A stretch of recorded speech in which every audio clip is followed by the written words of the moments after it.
All right. Well, we can hit the recap and then jump in if you guys are fucking ready. Hell yeah, I am 86% ready. I can hear you. Go with the recap. I'm making Pop-Tarts and getting a glass of water. Oh, fuck. That sounds good. All right. Oh, yeah. And if a curious. But I can hear you, so go. Keep going. Okay, will do. I can hear you. Go ahead. Whoa, hold on. Hold on now. Just a sec. Okay, we have a small matter to attend to before we get to the recap. Uh-huh. Mm-hmm. Ed for life. Coming in with 30 fucking gift subs. Holy shit. Damn, Ed, thank you so much. That's the big boy pants. That's a no joke fucking gift sub. A tasty meatball. That's a fucking spicy meatball. All the Guys, I don't know brand if new I can play with an erection. All the brand new subs. I'll read them all out at the end of stream. Welcome everyone with their brand new sexy sub badges. All your brand new little adventurers. Welcome. Thank you so much, Ed for Life. Unbelievably fucking generous. Holy fuck. Okay. All right. Well then, I guess we'll start to get started then. You guys, No pressure, no pressure. Everything's cool. I'm a little bit thrown. Just a sec, I need a drink of water. Okay, all right, we're good. Okay, so to recap, you guys were tracking down a couple of ink weavers. I guess I should say for anyone who this is their first episode, I do have all 7 previous episodes up on my YouTube, as well as the VODs are up. So if you want to get caught up, feel free to watch those. Although I do recommend just watch today's episode, have fun, let it wash over you, then retroactively have it make sense by going and watching all the YouTube episodes. I'll use a couple terms that you're probably not going to be familiar with. That's okay. It'll all come out in the wash. Just let it happen to you. Rick, maybe. So you guys were trying to track down a couple of ink weavers, one of which was named Demersal, who was a guy that was trying to make Frankensteins and lived in a tower. The other was Hutch, a drunk Nash addict who was quote-unquote helping somehow.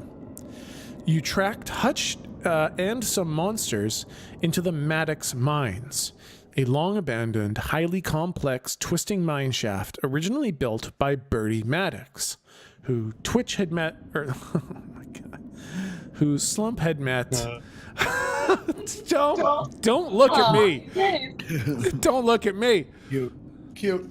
Slump met, and I guess Twitch did meet, at Great Day when she technically lost the chili eating competition by having her leg blown off.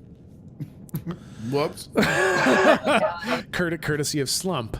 Then, shortly after entering the mines, you found yourselves pursued by some unseen monstrous force. You kind of hesitantly decided to fight them at the entrance, I guess forgetting the basis of this rule system, which is never fight them the first time because they'll kill you. And so you guys had a really rough time. You had a whole bunch of stones thrown at you. You took some damage before you decided to just run away. And they pursued you. Galdrick kind of led the charge, and his faith in the left god found you through an extremely efficient passage that I didn't know that just turning left every time was going to do that. Mm-hmm. But it seemed to work pretty well. Jake took some samples of some strangely glowing mushrooms of various colors, shapes, consistencies. but missed a number of them further down in the mines as Galdrick began kicking dirt over them to kind of speed you guys through the mines. You're welcome.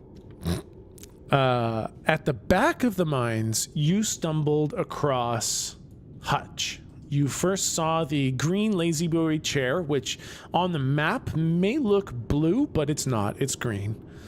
And you saw Hutch limping around, very clearly still damaged from his encounter in the bar, but not quite so liquefied as maybe a normal human being would be. You saw him reading a grilled cheese sandwich and eating a book. But okay, I wasn't high for that part. No, I definitely said that twice actually. But no, he was actually reading the book and eating the grilled cheese sandwich. One small detail, I guess maybe I forgot to mention, when you guys went and picked up that book, it still had the grilled cheese in it, like a bookmark. Oh God. Oh, okay. This guy is insane. Yeah, what the fuck? Yeah, that's Kaylee's worst nightmare right there. Willful destruction of It's my two literature. favorite things, and it's used in such a horrible And the way. title of this campaign is Monsters Ain't Real.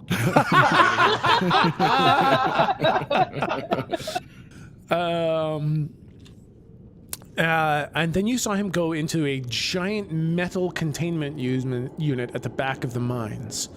At the back of this cavern. He was holding some sort of a ball of slime in his hand, and when he went in there, you took this opportunity to start going through all the things in his place. You found some notes, which I definitely forgot to send you guys, but that's okay. You basically remember what they said. You got some books, and you got kind of a little bit of a feel for what was going on here. Then you used Jake's microwave cannon to annihilate the fluid coils at the back of this giant fridge. You knew it was a fridge because Slump liked it because it was cold. You nuked the coils on the back, and when Hutch came out to see what the fuck was going on, Slump liquefied his fucking hands. Just grabbed them and shattered every bone inside his fucking hands so that he couldn't weave anymore. I remember that. Yeah, that was yucky. And you started questioning him, and he seemed unbelievably helpful because he was almost dead and his hands were exploded. And you had got a lot of information before an alarm went off, and you saw a horrifying sight. He told you to activate the traps at the entrance to the mines, and you guys saw the flamethrowers turn on and a couple of really, really horrifying Slump Deluxes waiting in the tunnel. Supersized one. Supersized Slump. If Slump could get any bigger, I guess that's what it would be. Big boy Slump. Yeah, and then the traps ran out of fuel, and the super slumps just ran in. You had a clever idea to trap a couple inside the fridge, but the rest surrounded you quite quickly. You had all brought some unique tools of the trade into the mines to help deal with what you had correctly guessed as being slump-style monsters, one of which was a cold flashbang. It was a cold fusion flashbang that, rather than emitting heat, emitted a burst of cold that you were hoping would attract the slump-like monsters to a common point and blind them. Seeing yourselves surrounded, Lou decided to throw the flashbang, but the explosion was a little bit weird. And that's basically where we're going to kick in again. We're going to go over that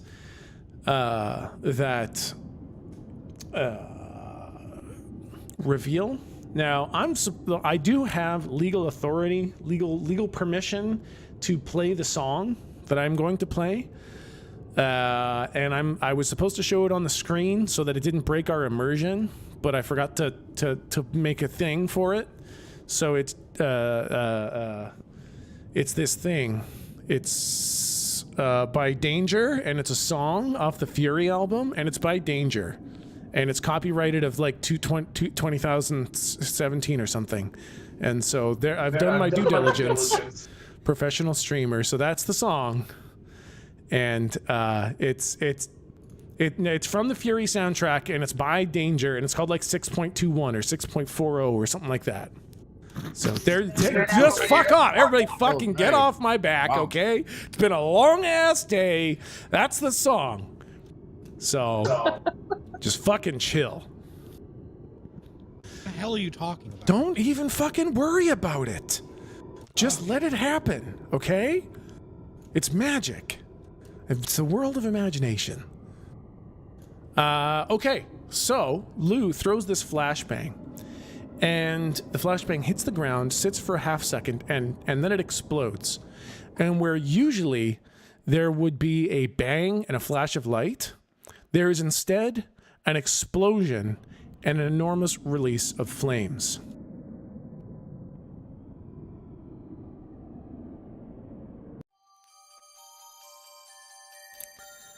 And there's this fire and this heat that explodes far greater than a flashbang would normally do.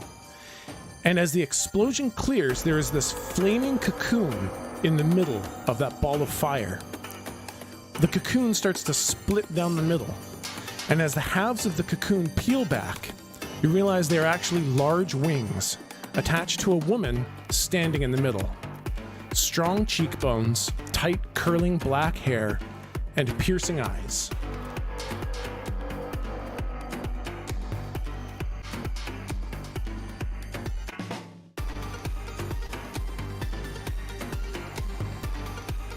She wears a black cowboy hat, slacks with suspenders, and her loafers hover just above the ground. In her right hand, she holds a revolver, made almost entirely out of flame.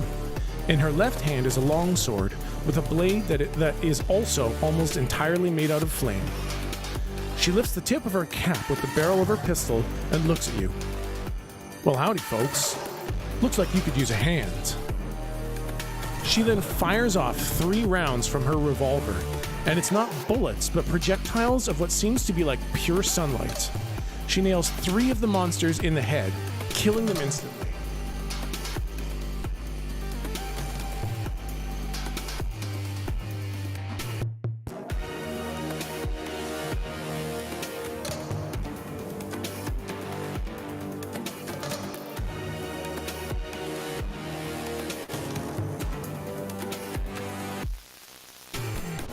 Galdrick, the monsters around you fall as their heads and upper shoulders are blasted away with enormous gouts of these bolts of sunlight. Galdrick She then looks sad. Lump looks horrified. He throws up violently. She then goes to blow the smoke away from the barrel of her gun, but instead the entire gun disappears in a wisp of flame as she blows the entire gun away.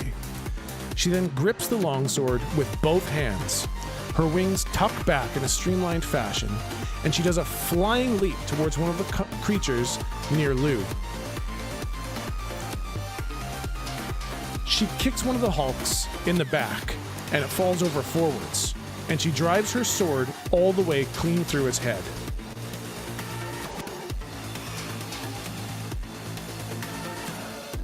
She then rights herself, and her wings violently spread out wide, and she jumps up in the air again, but this time she disappears in midair, appearing immediately behind another Hulk, and just starts going to town with the sword, slashing away at it.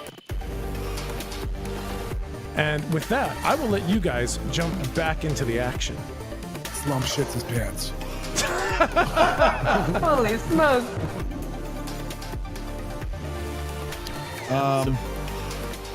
So she came out of the flashbang.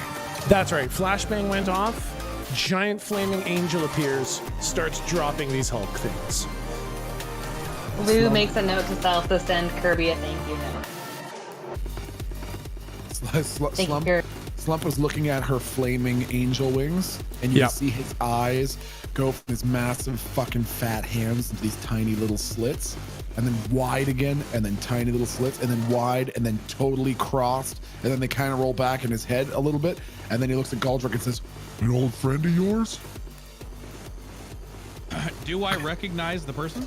Yeah, because he just sees an angel. Now he's asking if this lady's an angel that you know. You do not recognize the person, but you do recognize the sword. This is absolutely Tony's blazing longsword. Not T-Boo's.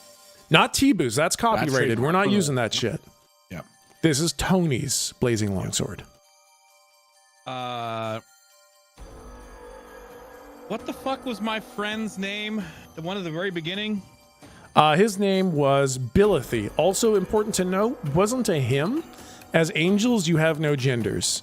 It was the last time you had seen that angel on Earth, they had taken the name Bilithy. Bartholomew. I'm assuming that's who it is, right? Like, can I put 2 and 2 together with that? I will say that's a fair guess, knowing that Bilithy was sent for the same mission, and that this definitely appears to be another angel. I'll say, yeah, you catch a bit of that glint of her eye. That it looks like there might be a Bilithy inside there, or just another angel inside there.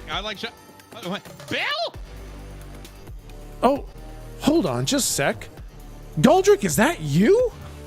Want to pop out my eyes and be like, "Hey!" She pops out one of her eyes, and you see the astral goo behind. She's like, "Hey!"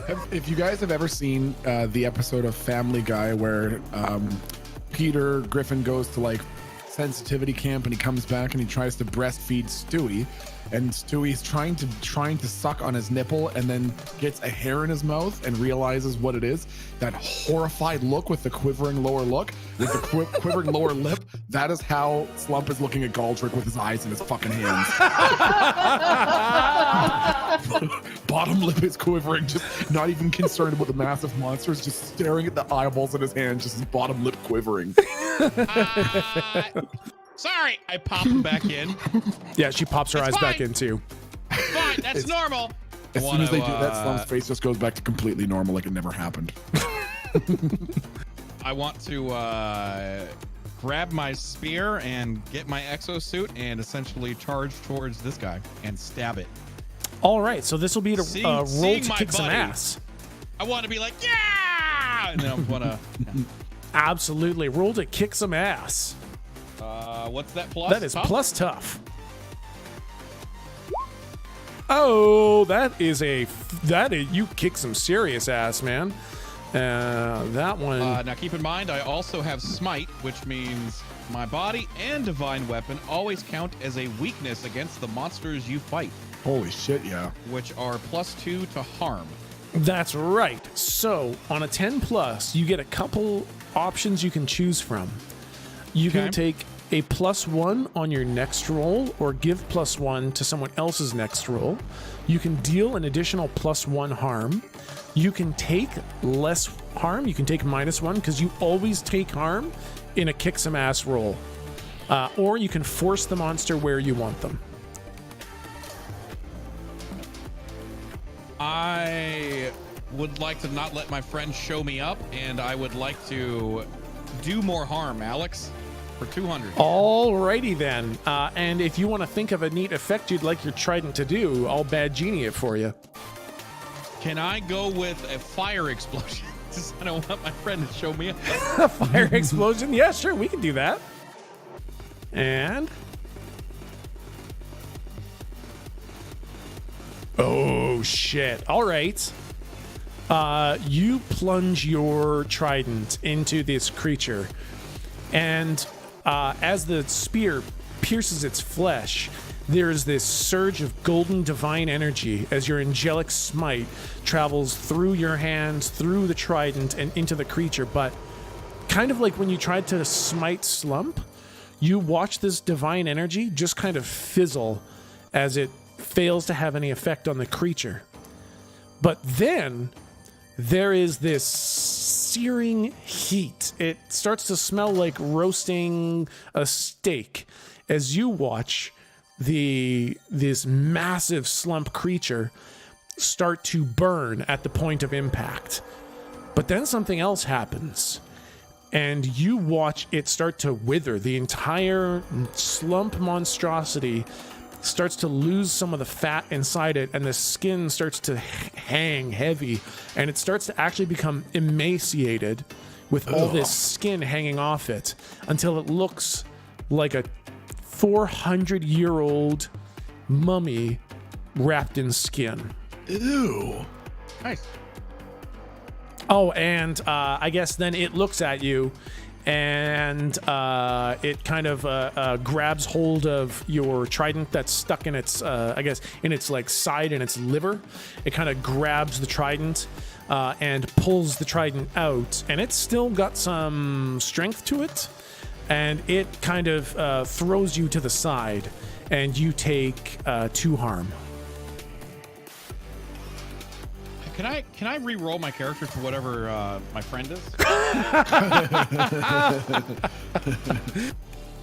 Okay, so which one is that? That's the one that Galdrick is right beside right now? Yeah, it is the guy with the big red mark on it. Okay, Slump basically wants to charge past Hutch. Yeah. Over here now that the Slump thing has hurt Galdrick. Yeah. And balling up a fist and screaming as he's running. Punch it in the fucking head as hard as he can. All right, roll to kick some ass. That's a roll plus tough. I can only imagine Slump's tough. It's got to be like +2 or +3 or plus a fucking million at this point. The fucking And leveling god. And his base attack does 5 harm. My God. And his melee attacks restore 2 health or 2 harm. Oh my God. Okay, so then I guess. Okay, so you run up. Slump just comes charging. Hutch is like on the ground. He's just kind of balled in the fetal position, waiting for this nightmare to be over. And Slump, you just kind of take one big step over top of him, one more step as you wind up, and then the third step has you literally just like punch this thing in half. Oh my God. Because there's almost no fat on the inside. It's like a mummy wrapped in skin. And when you punch it, it folds in half backwards, but it doesn't actually break because there's too much skin, thick skin holding it together. So you just hear the spine snap as it folds over backwards, but there's no actual breaking of the skin. It's just a folded in half pancake. Okay. All right. Excellent. And I guess technically, I don't know. It fucking holy shit! I don't know how it would deal harm to you. It bites your finger, I guess, as you punch its entire fucking head off, which deals 2 harm, which for you is 1 harm. Which is for one of my 4 shields, so it takes away 1 shield. So it takes away 1 shield, which you then heal because you fucking healed for 2 health when you punched it. Correct. Excellent. Okay. Yeah, so you take no damage. All right. So it bit your knuckle a little bit, and then you fucking folded it in half like a pancake. Okay. Now that it's done that, where Galdrick has sort of been shoved to the side, Slump's massive eyes, you can see them start watering up, and his lips start quivering, and he holds out his finger going, I'm come here. Ow, owie, got a boo-boo. I wanna look at his finger and see that looked like maybe a cat bit him a little bit, and it actually didn't pierce the skin ice. Yep. It's like you didn't even get rug burn. Do the bitey, ow. God, I kissed the boo-boo. Oh, better. I want to turn around and punch another one of the Slumps right in the face. Yeah, I will say that you can kind of reach right over Lou and punch that guy. Exactly, that one. Yep, bingo. Yeah, so that's another 5 fucking harm on him. Yep. Nice. So this guy is healthy and angry, and it's kind of like I guess as Lou is maybe looking around and assessing the situation, this guy looks to take advantage and just kind of bear hug Lou. And as it kind of leans over for the bear hug, this enormous fucking lunchbox slump fist just comes sailing through the air and snaps its bottom jaw straight off. Oh my god. And it starts bleeding like really, really bad. This monster looks really fucking bad off. And then it kind of punches back at you, and it hits really hard. It hits you for 2 harm, which for you would be 1 harm, which gets healed because you heal. And you feel nothing. Okay, excellent. All right. I'll wait for now to do more. See what other people do. Can I try and, well, I guess it might not really work, but can I just, I'm thinking help out and try and tie this guy's feet together with one of my unlimited scarves? Oh shit. Yeah, absolutely. Which one were you thinking of? Well, I was thinking of the guy right in front of me. Let's just get this one down Yeah. immediately. Okay, so this is a help out. Okay. Maybe that doesn't make sense because he already rolled. Let's see. Okay, no, you know what? We're going to do a little bit of a retcon then.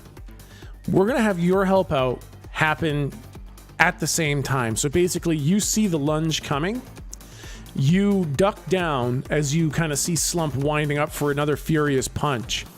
And as Slump is kind of winding up for the punch, you just tie your fucking scarf around its ankles, AT style. And when it goes to deliver the follow-up punch, it just kind of trips and smacks its head on the ground, and that is legitimately all the damage it took, and it is dead. Oh my god. Holy Oh, great. Scarves. Slump, Totally on me. Yeah. Slump turns really quickly with a slap of his jowls side to side and stares at Lou and then claps his big beefy hands together a little bit like Lou claps back. Can I squeeze through like where Slump and Lou and these dead guys are, or Yep. is it pretty much just all meat? Oh no, you can definitely make it through that. There's a lot of meat. You're gonna have to kind of like fucking Gears of War hop over, but you can definitely get over there. Yeah, 100%. So I'm gonna try and I've got Hutch like by the zip tied stumps, I think it was. I Yeah. don't remember how. Gross. I have my knife on him. I'm just gonna start, I guess, trying to like step over these fatty meat sack broken in half skeleton people Yep. and like try to get on the safe side over here and drag Hutch with me if I can. Yeah, absolutely. So let's do. I think this is gonna be. Act under pressure. This is gonna be. I will let you do either act under pressure or protect someone to get Hutch out of harm's way. Oh, nice. Protect someone is plus tough, so I'm gonna not do that. All right. Oh shit! +10. You do what you set out to do. It's as easy as that. You fucking grab Hutch by the fucking zip ties, and it kind of pulls because it's a mess on the end of those zip ties. On the hand side, it's a real fucking mess, and they kind of slip through some of the mashed up, torn up flesh of his hands. And he protests, but at the same time, definitely does want to get out of there. So he's in pain, doesn't like it, but he comes along, and you get Hutch away from the big nasty monsters. Try to like shimmy the zip ties up by the elbows, so Yeah. it's not pulling on meat strings. Yeah, he helps. He like sticks his arms up to kind of help you shuffle them away from the danger zones, and so that's nice of you. And And do we hear more coming from that flamethrower tunnel? no, there is no more sound coming from the tunnel. We gotta get the fuck out of here, y'all. With that,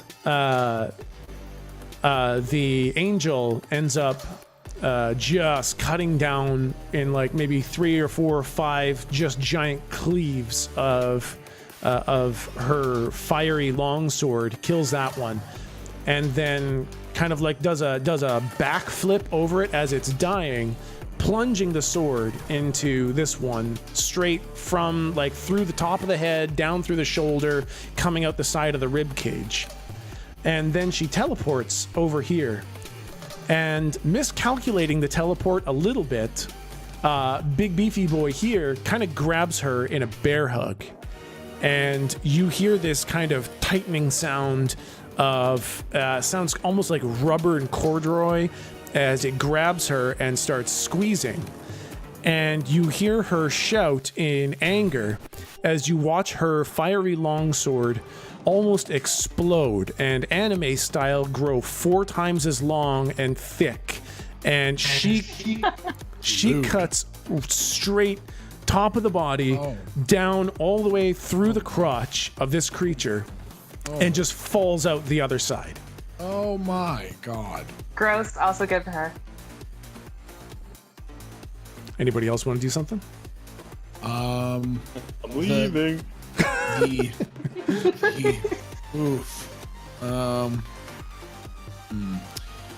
So the bottom left hand one, I want to roll to dominate mind. Oh shit, what the fuck roll is that one? I don't actually know what it is. I don't know what plus it is. I think it's plus charm. plus charm. Yeah, that makes sense. And I think for you get to roll plus weird instead. Yes, that's the one. Yep. Okay. Is that the 8? Yeah. Okay. Let me take a look at what the fuck happens with that ability. Oh, computer's having a bit of a heart attack. Character info. Monstrous. Oh, how do I rotate this thing? There we go. Dominate mind. It's so small. Zoom in. Dominate mind. Oh, computer's having a... Oh. You got it. We got it. We can It's do all it. Where the fuck is dominate mind? Mental dominion. There we go. On a 7 to 9, you can give it one command. Okay. I wanted to basically put out both fists and do a helicopter fist and try to, because those two, what are the two with the little symbol on them? Are they dead or are they injured? They are dead. Okay, then I want him to bear hug his friend. Okay. It does. It just does, because the keeper never rolls dice. I don't roll to kick some ass. Your successful roll means that he just does it. And this guy has now bear hugged this guy.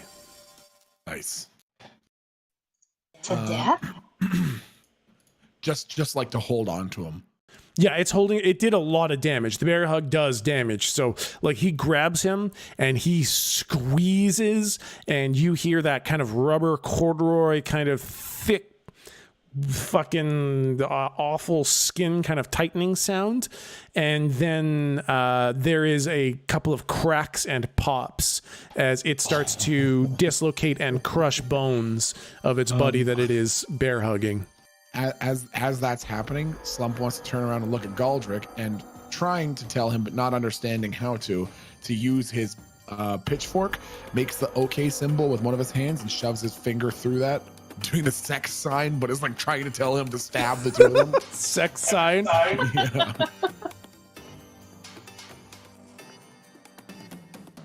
And Galdrick says nothing. Galdrick is dead. Galdrick is dead. Fuck.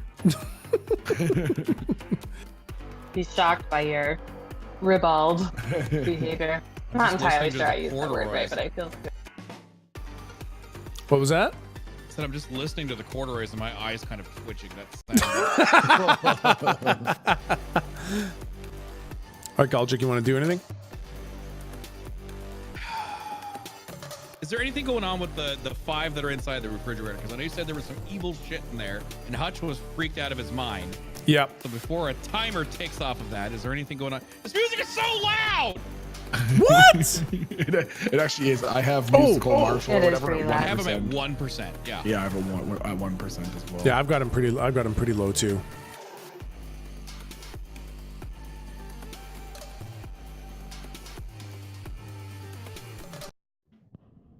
He did say the slime was There you go. alive. No, we shouldn't turn off the refrigerator. So yeah, like he sure made that's the fine. he like if we don't get out of here, we're all gonna f***ing die. So, is there anything going on there? That's a good question. Somebody could definitely go find out. Slop, hold that thought. I'll be right back. And I want to walk Okay. inside. You see the 5 slump-like creatures kind of clawing at the walls, and one of them is actually just a big fuck-off skeleton. There's a bit of melted fat and skin plastered to the ground, and you see... You see what? You see, like a trail, high-def trail of something on the ground leading to a pipe up in the upper left-hand corner of this. The other slump monsters are like clawing at the walls, and then there's one big skeleton and a trail of something. What color's the trail? Trail is like a blackish kind of snail. The snail mucus looks like that. I want to pop out and be like, guys, something ate one of them. Oh God. Hutch is like, What? hold on. What did you see in there? You remember those old movies from way back in the day where they're like the mummy movies, and then there's always like some resurrected Egyptian queen, and then they're in one way or another they like suck the life essence out of the other person and they turn into like skeletal beings. That. Slump's nose starts bleeding. Did you see a giant ball of slime in there? No. That left. It went through a pipe.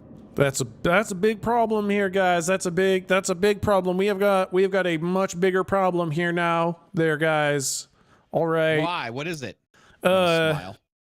It's bad. What do you mean it's bad? Kill these fucking monsters, then we can talk about it. Holy shit, these things are gonna fucking eat me. Please. You're fine. I'm not fine. My hands are all busted. They only eat people who have hands. You're fine. I don't believe you, but I guess. I want to look at all the ones that are dead around and be like, are they going for you? Are you scared? I am scared. How scared? On a scale of 1 to 10, I would say probably a 7.2. Oh, that seems fine. That seems fine. It's pretty You're fine. scared. I'm pretty fine. uncomfortable right now. You're fine. I'm not How many fine of these are- though. how many of these are Like actually still mildly alive? Is this guy anxious. still alive up here? Yeah, that guy's still alive, and these 2 guys down here are still alive. I will say that okay. enough time has passed that this guy just bear hugs his friend to death. To death, did you Oh say? no. Yep, just crushes him. Just you hear more cracks, more pops, and then like if you can imagine the sound effect that a toothpaste bottle makes, it makes that sound. So gross. Slumps those up. Yeah. I look at Slump and I just give him a thumbs up. after Slump's done throwing up, he looks back and gives him a thumbs up. All right, fine. I guess finish him off. Jake, Yeah, man, what's up? kill it. What? Oh That's my so god, I have to do realistic. everything around here, and I want to come around and I want to stab it. Okay, hold on. As he does that, I'll sort of piece it together, and I'm gonna like loop my arm between Hutch's 2 arms, so it's kind of like Yeah. like hook. Yeah. And zip pull out my juju bag, and I have no fucking idea how this works. What would But it you says- What would you want it to do if you had a juju It's bag? Far... Okay, I got it. So it's far and magic. As far that's what I'm kind of getting at. Yeah. And the way kick some ass always works is you always take damage back. Yep. But if I'm this far away from it, I feel pretty safe. So I guess you don't have to answer me, but I really don't want to take damage. But let's find out. Okay, so I think- here's the thing. Kick some ass, you're going to take damage no matter what. I'll make you stub your toe or bite your tongue or something like that, because it's always going to happen. But if you want to do something else, like use magic and think of something cool with the magic, then you won't take damage. Okay, yes. Then that is what I want the juju bag to do. So I'm thinking of it sort of like a really shitty voodoo doll that I can manipulate a little bit. So Yeah. I'm going to hold it out, and I have my knife on hutch, and I'm just going to sort of like slap the bottom of this like sack filled with like bones and like old worn down dice. Yep. And I want it to sort of like the ground slaps the feet of the slump monster to sort of like throw him off balance as Goldrick goes over in his fucking robot suit to slice him up. I fucking love this. So this is a roll plus weird to use magic. I don't know how weird Jake is. Pretty fucking weird. He's pretty fucking weird. Super weird. Holy shit, apparently he's weird AF. Hey, y'all, we're not going to talk about it. It's just a thing I got. I didn't make it. I found it. I think it's made of like bull scrote. All right, it works. Sure, yep. All right. So, because use magic is so open-ended, you kind of pull out this juju bag, and you kind of look at.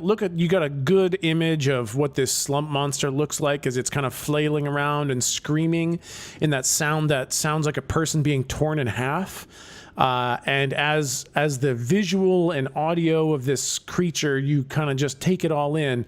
You just give the bag a gentle tap on the bottom, kind of like you're slapping a ball sack full of bones and dice. Exactly. Goodness, all right. Just a gentle but firm tap. And as you do that, the ground immediately below this creature legitimately jumps up just like maybe 4 inches, which completely sets it off kilter. And I'm going to say that whoever kicks ass against it next won't take damage because it is fucked up. I stab it. Yay! Yeah, there you go. What kind of effect do you want to have happen? I want to steal its life essence and heal myself. Nice, good call. All right. Is that a thing? Can I do it? Sounds cool. Yep. I want to That mummy it sounds up because I pretty just cool. got the idea because I saw the other thing turned into a skeleton. Yeah, I yeah, want to be like, fuel me! You drive. It's like basically on its ass, very confused, and you drive your trident like right through its like one prong. 2 prongs go through its chest and near the heart. 1 prong kind of goes through its cheek and face, and skewers straight through. And then that pulse of the divine smite goes traveling down the trident and into the creature.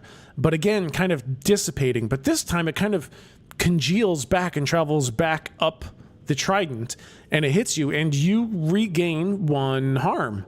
But you also forget your name. Hi, my name's...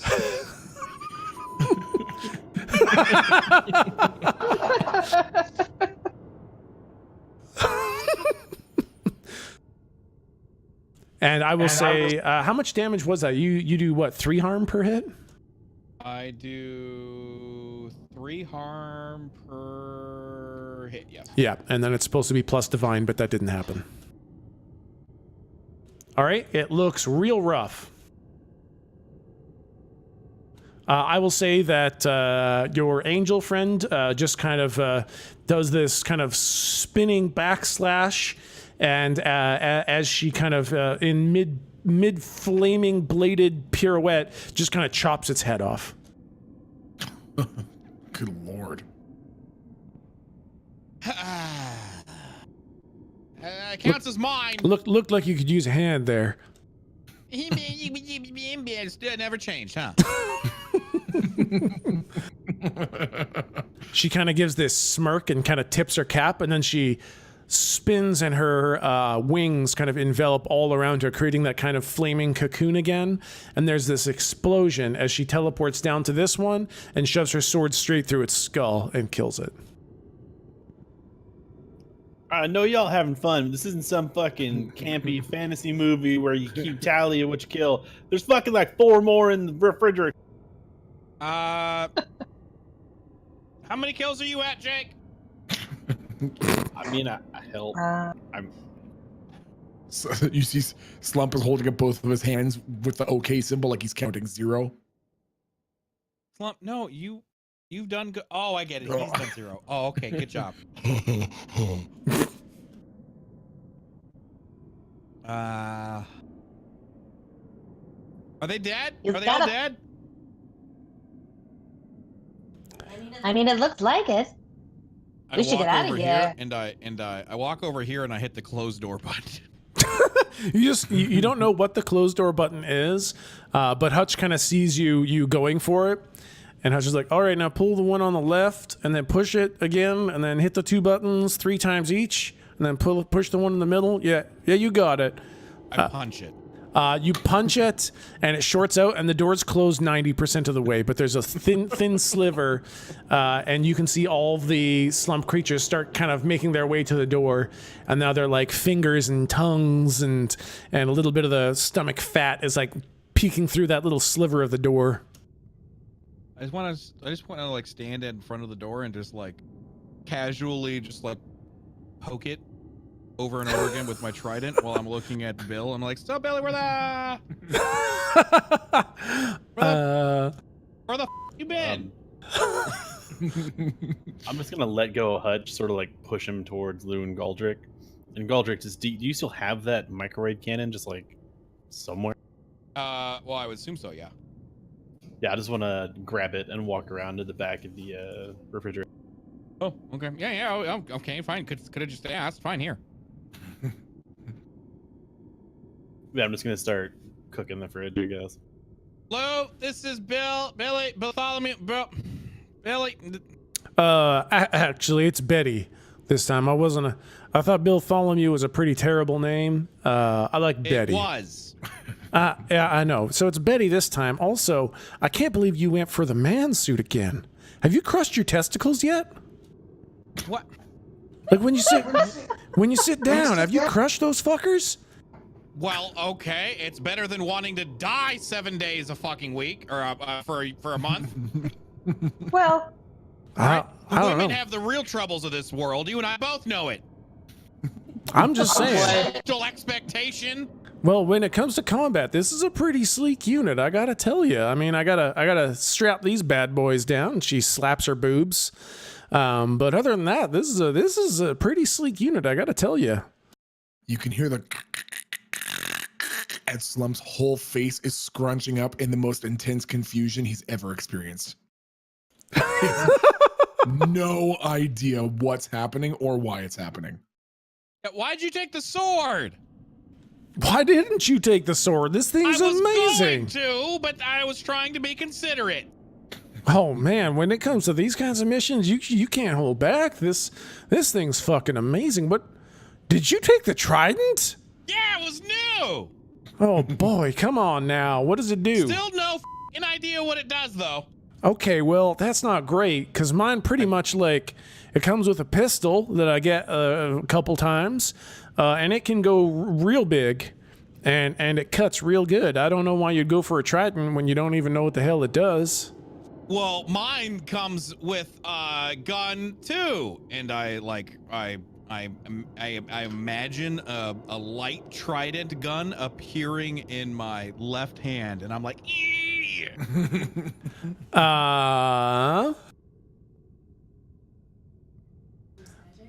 And oh shit, that's a good point. Okay, yeah, you're gonna use magic. Roll plus weird.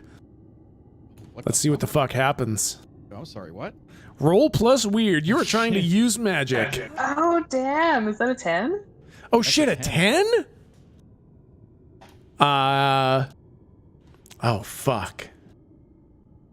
Okay. Dude, I just manifest a fucking gun.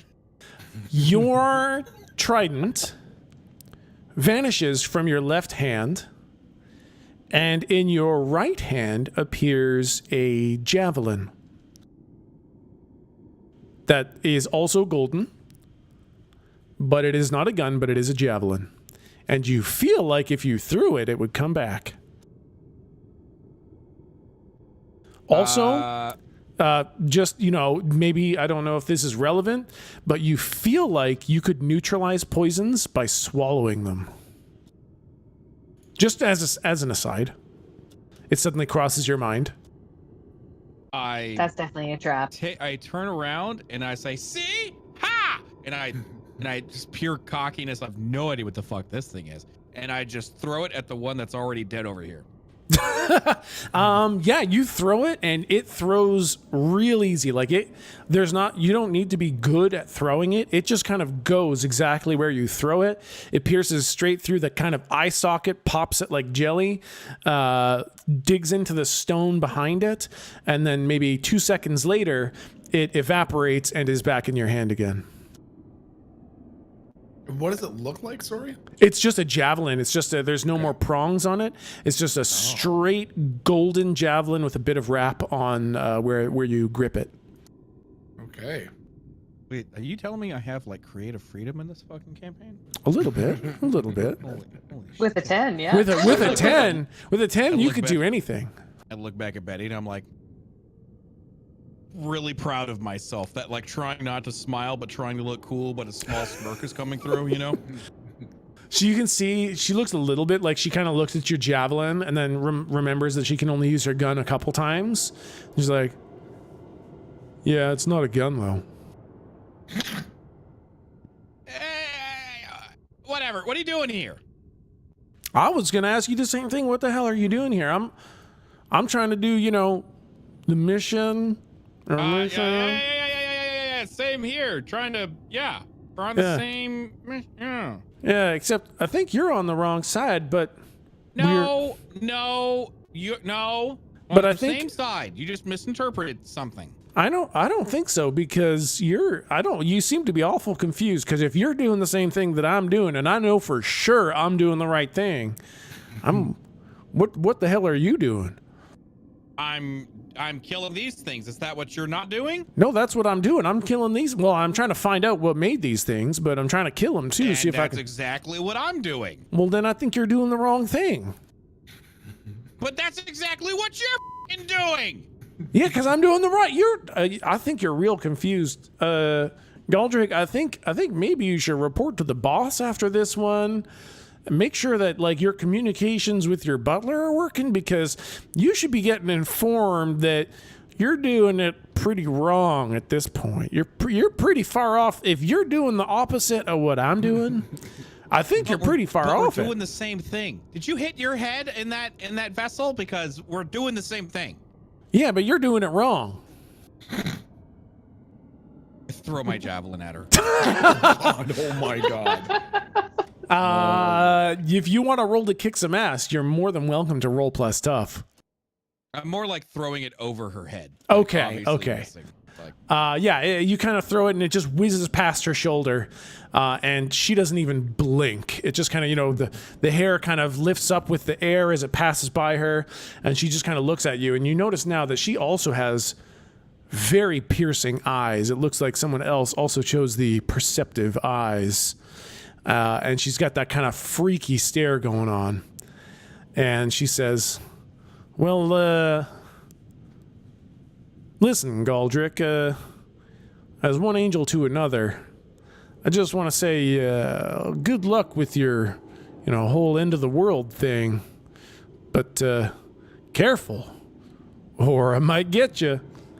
And she makes kind of these poking motions towards you with her giant flaming sword. Not like she's quite a ways away. She's just kind of like poking at you a little bit. Careful, or I might get you. And then she kind of jumps up into the air, spins, and explodes, and is gone. Now, I don't know if we have time to unpack all of that. I was gonna say. Maybe we should head out in the meantime. Sorry, Jake, What'd go you ahead. say? huh? I'm just going like whoa, whoa, whoa, whoa, whoa, like microwaving the back of the refrigerator thing.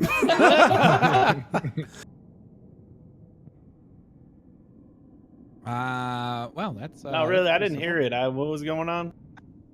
Jake, you gotta go. simple. Old friend of mine, we gotta go. I'll say over the course of that, you have stabbed every creature that was at the door and killed them all. I wanted to microwave them to death so that I could say 4 at the end. Oh man. Well, I don't know if microwaving the back of a fridge turns it into a microwave. Okay. Kind of seems like it probably does. Throwing it away. Okay, you know what? I'll give you 2 kills apiece. 2 of them were back here wondering what the fuck was going on. And they got cooked to death, and the other 2 got stabbed to death. So you each got 2. Now stop fighting. Now stop fighting or I'm turning this around. I look at Jake and I say, I got 4. Like we I should said, probably man, go. Yep.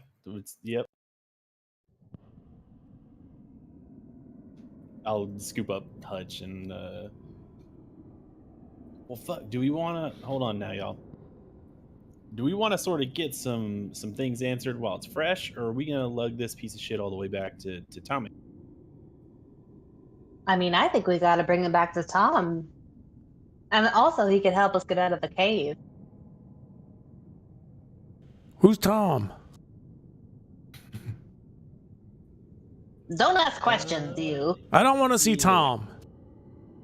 He's like a hippie we know. I don't like hippies. And if he's any friend of yours, I don't want to see him. Why don't you just ask me what you need to ask, and then I'll go. How's that sound? I mean, I don't think you have really the place to, like the guy making the calls in this situation. I want him. I'm not gonna lie. I want to drag Hutch to Tom because one of my favorite things about campaigns is making the DM have to RP with himself. I'm in. I'll zip tie his Son of a ankles fuck. and sort of just offer him to slump. Slump, Okay, carry bag. him. Slump is looking at Hutch's stumps and licking his lips. Oh, please don't. Just ask me whatever questions you need. I don't want to go. I don't want. Please don't. Could somebody else please carry me? Can I walk up to Hutch and just slap him? Yeah, I'm gonna say it's gotta be a gentle slap because he looks like he needs medical attention. He looks real bad. He looks Why give real him any medical bad. attention yet? Nope, absolutely not. Like imagine you shot someone with a bazooka, but they somehow survived it. That's what Hutch looks like. He looks real bad at this point. Okay, so you guys don't need to walk all the way out of the mines. That would be kind of an effort in just killing time. So you guys can kind of tell me where you want to go next. I want to go straight to Hutch, but I need to go the way. Yeah, I'm gonna double check that we got all books that were dog-eared or bookmarked, especially the one with the fucking grilled cheese in it. Yep. And if you even have Hutch, I'll just sort of like point to all the books and just be like, what's important? What do I need to take? You wouldn't even understand that stuff. It's for high-level weaving. Even I don't understand most of that stuff. I'm just supposed to have it in case I need it. All right, man. I mean, just humor me, or this dude's gonna fucking eat you. So, Yeah, man, and you This might have isn't a- time where you're going to study up, so you might want some reading material with you. It's not a All fucking right. negotiation. Come on. All right. You got the one with the grilled cheese in it? I'll sort of like pull the grilled cheese out and throw it to Slump and be like, yep.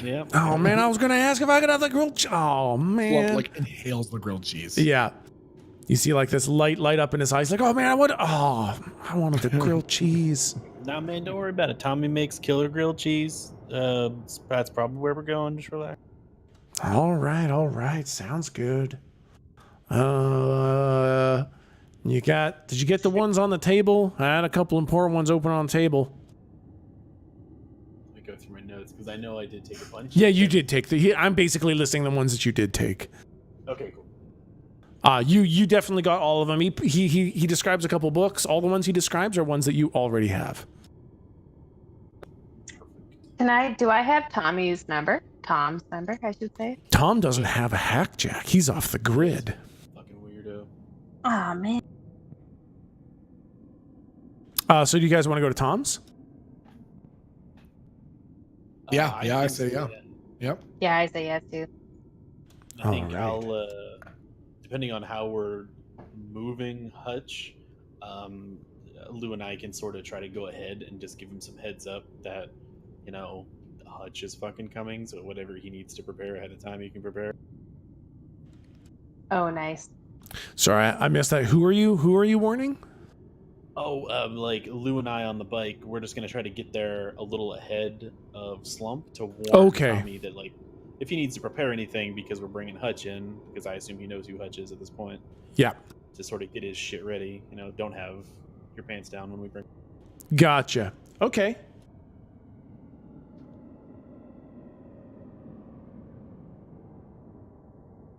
As we're on our way back, I want Slump to look up at Hutch, who he's now carrying like a sack of garbage, and say, What you doing in that spoopy cave anyways, Mr. Man? One sec. Forgot to give permissions.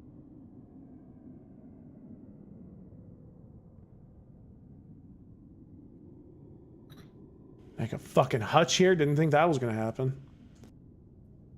The fuck you guys? You had to know. I mean, I think we were asked to do that. Is it that you're so surprised that we're doing? Yeah, I'm surprised you guys are. You guys seemed really, really fucking dead set on making sure that Hutch just didn't make it. Okay. Better unwrite that rewrite. So, I will say that you guys arrive at the entrance to Tom's mine. You are making your way through town because this is on the opposite side of town. So you pick up Hutch, you head through town, you head past the law, you head past the Motherlode bar, and you kind of head all the way through outside the other side of town. And there's no real road to Tom's mine. There's roughly beaten paths through the desert. You know your general way there, but you can't see the entrance to his mine from town. So you're kind of crossing the desert for a little ways. There's not much in the way of plant life or anything.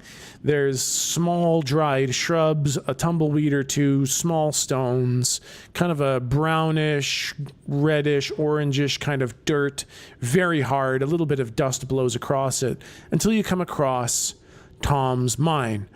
And it doesn't have a formal kind of, there are no support beams on the outside. It looks more like a cave than it looks like a mine. And I guess on the way, Slump, you ask Hutch what he was doing in the cave. yeah. Well, that's kind of classified information there, big man. Slump, I want Slump to grab one of his feet and say, You want Slump to make another armhole? Just hold on. Slump starts to squeeze. I feel like I'm gonna die at this point, and honestly, I would almost rather fucking die. So, maybe just fucking kill me. Okay, tell you what, Mr. Man, Slump not gonna squeeze you. Slump gonna take you to Mr. Jorp, and then Mr. Jorp gonna do whatever he want with you, and then Slump gonna eat you real slow. Wait, who's Jorp? Jonk. Jonk. Wait, who's Jonk? Jonk, the man. We're gonna go see Jonk.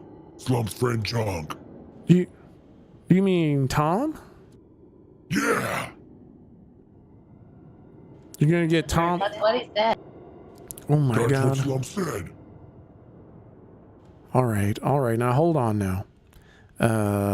Okay. I was in the back of the mine, said nobody could find me back there. Why? Why? I was doing illegal stuff. I was trying to make a thing to do a thing, and it's illegal. No, Mr. Man being bad. I was, and you caught me, and now I'm feeling real bad. Naughty, naughty boy. Naughty boy. Slump like squeezes his nose, like the whole little got your nose. It's like a little bit too hard. 'Cause there's Oh, you got me! Yeah, you got me! Oh, yeah, I have been bad. Thanks. Thanks for that. All right, we just carry on. Okay, so you guys arrive through that kind of dusty landscape, and you arrive at the entrance to Tom's mine. And as you are coming up to the entrance, something doesn't feel right.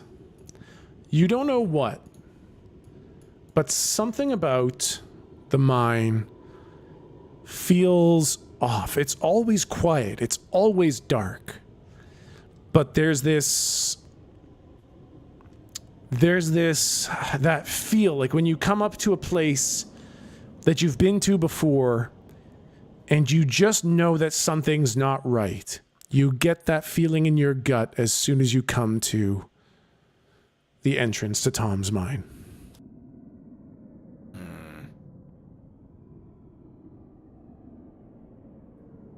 Oh, I can see things sometimes. What are my things that I can do? Can I monster or minion? That doesn't really work. How about just the sight? Can I use the sight? Yeah. Yep, there's no roll for that. Wait, there is, I think. I think it's investigate a mystery. Oh no, wait, that's just an extra. That's premonitions. Premonitions gives you a bonus to investigate a mystery. You can definitely investigate a mystery here, though, if you'd like to do that. Since can I just say sight? Whatever you want. Yeah, I'll say with sight, you see, like if ink is this thick liquid, there's almost like a vapor in the air. Very thin. But you get the feeling that that's what's giving you this feeling in your gut, is there's this almost imperceptible mist, vapor of ink hanging in the air. You guys, have I explained how ink is kind of like energy and we've all got it? I've said that thing, right? You've all heard me say that? Steak? Yes, exactly. Yeah. Well, it's like in here now, it's like there's a bunch of energy, I guess, or ink, just kind of sprayed higgledy-piggledy throughout the air. Yeah, like some It's kind making of me a bit strange nervous. force moves through us and binds us. No? It's like that. It's really like that. Similar, someone might say.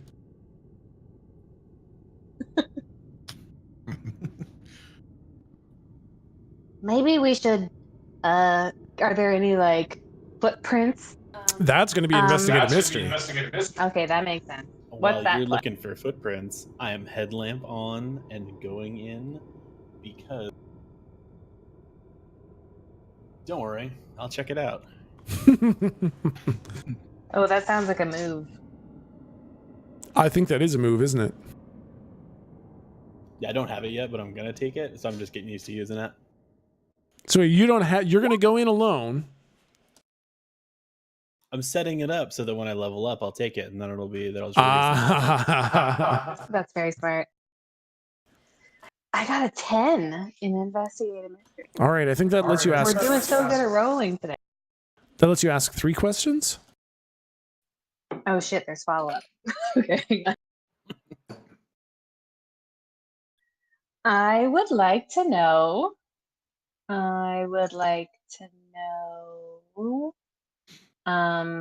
what happened here? There was an incredible amount of ink used here. And this is, what you're seeing is the trail of an extremely large amount of ink having been used. Okay. I can ask one other thing. On a 10 plus, I can hold 2. So I have one more question I can do. And I would like to ask, as my second question, which I'm about to ask right now, what sort of creature is it? What made the ink? Was it Tom or somebody else? It was not Tom. It was, well, no, okay, Tom did. Tom did. Some of this is a very familiar ink that was woven by Tom. You can kind of recognize it because you've seen it enough times. And the rest is from another weaver. You know what, guys? Some of this is, it looks like Tom and somebody else created this disturbance. So I guess let's just proceed very cautiously. If we can be any kind of extra sneaky, let's do that. Think it was Monocle Boy? Oh no. Wait, is Monocle Boy Demersal, or was that a whole other person? No, other guy. Do we have a name for him? I'm flipping through my I feel like no. phone I know. because that is an analog for me looking through my notes. I mean, there was Garvin, but he was the boss and he didn't. Although, maybe that was the boss. Remember from the notes we saw? Yeah, Garwin? Moving Yeah. from Farwater to Quentin, a well-dressed monocle man.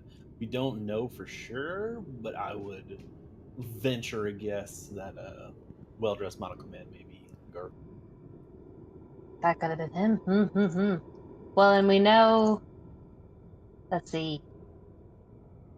We know that Garvin was trying to start phase 2, so I think he was more powerful than Demersal.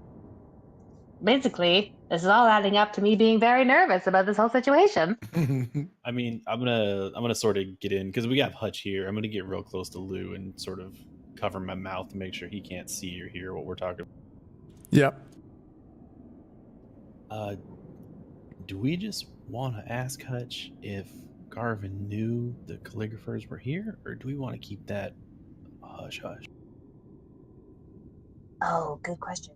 What if we just ask if we know where they were, now that they were here? I guess he's gonna find out soon anyway, so. I mean, yeah, I guess fair fucking enough. I thought it would just be showing the hand if they're like, hey, do you happen to know calligraphers? We're totally not them, you know. Yeah, I don't know. Do we use the name? How about if we just ask if he had any, enemies that they were currently worried about or something like that? Oh, fucking slick. Yeah, I'm in for that. Okay, nice. So I'm gonna Go for it. Oh, me? Fucking alright, shit. Hey, Hutch. Yeah, what's up? So your folk, Pine Sol and Garvin, you didn't happen to have any enemies around these parts, did you? Can I go to the hospital?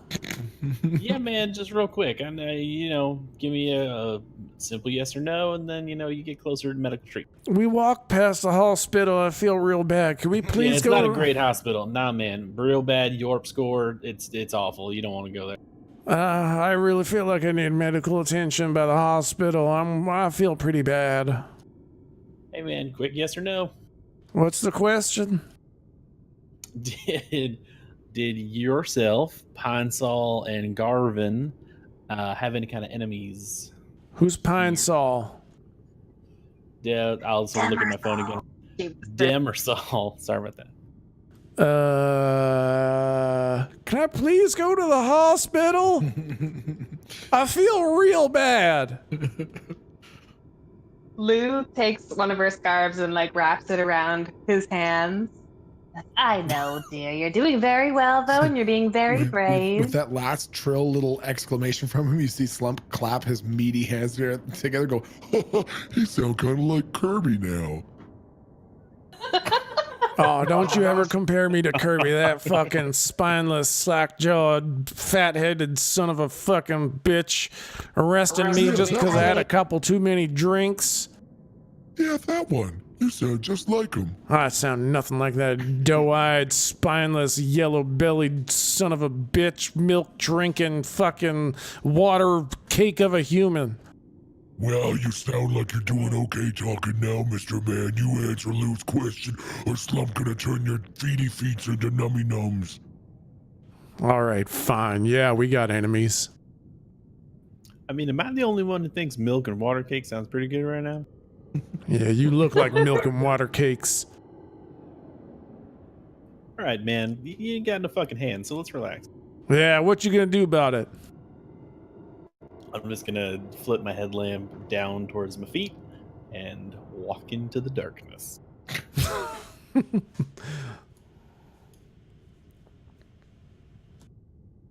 And we kind of know the layout of this place, and I think I've been here a lot, so Yeah.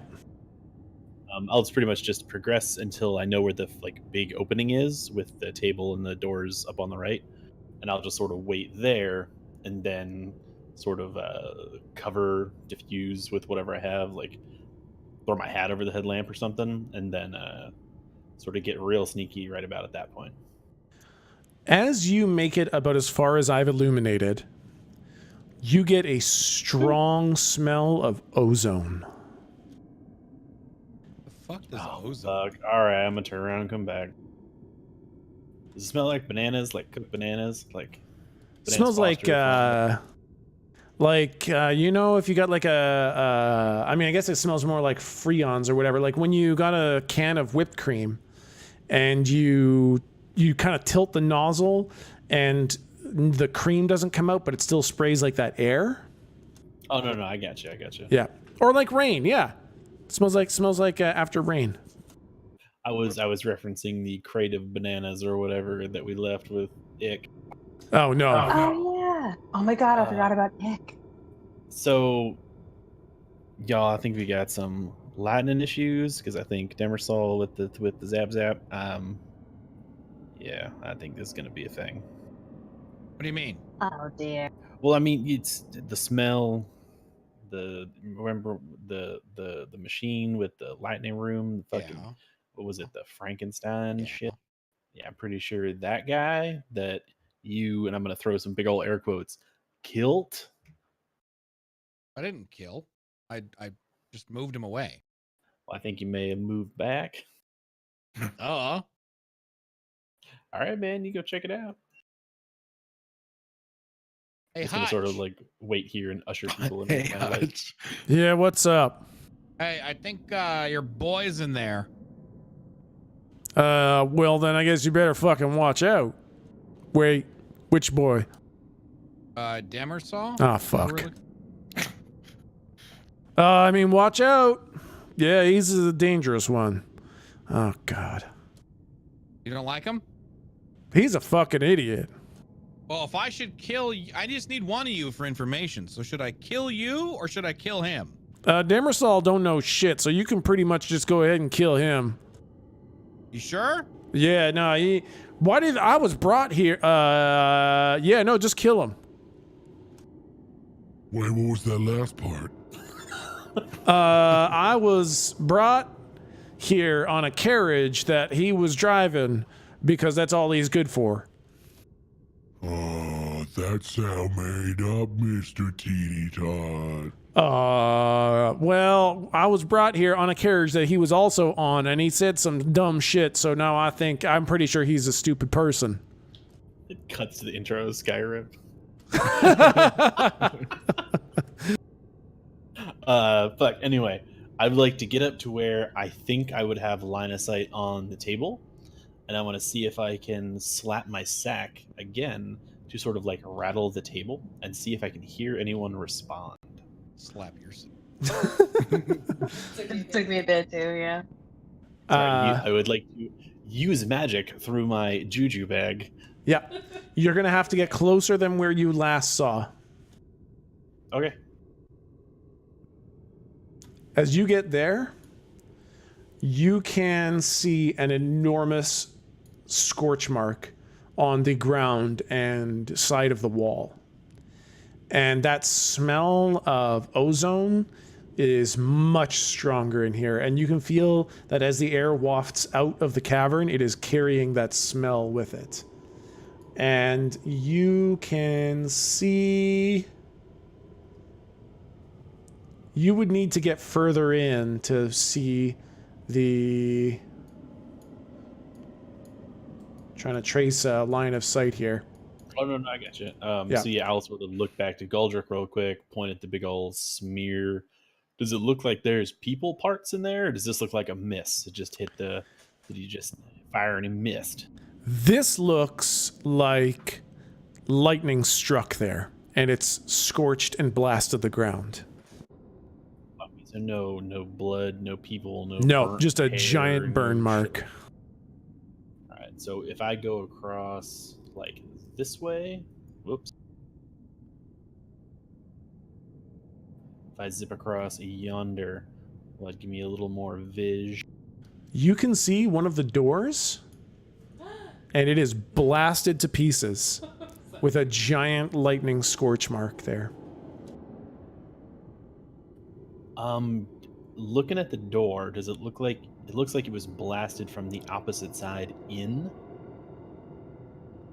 It looks like it was blasted that way. So from outside into it, and then it kind of folded in and splintered out. Okay, because that's one of the doors that he like gets his mail through, right? Yep. Okay, so it's not someone who came from his like fucking ethereal mailbox and blew the door down and came into the cave. Exactly. Yeah, no, you can see from the impact marks on the wood that that it looks like something from the outside smashed it in the middle. Got it. Okay.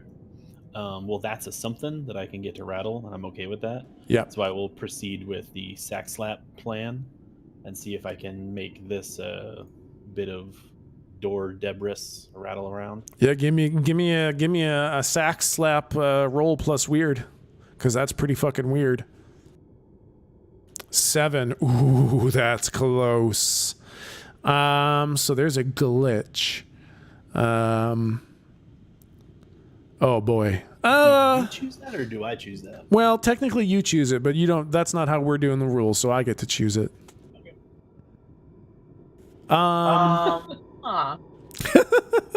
Well, you don't get to just choose the. Okay, if you guys can promise not to just choose the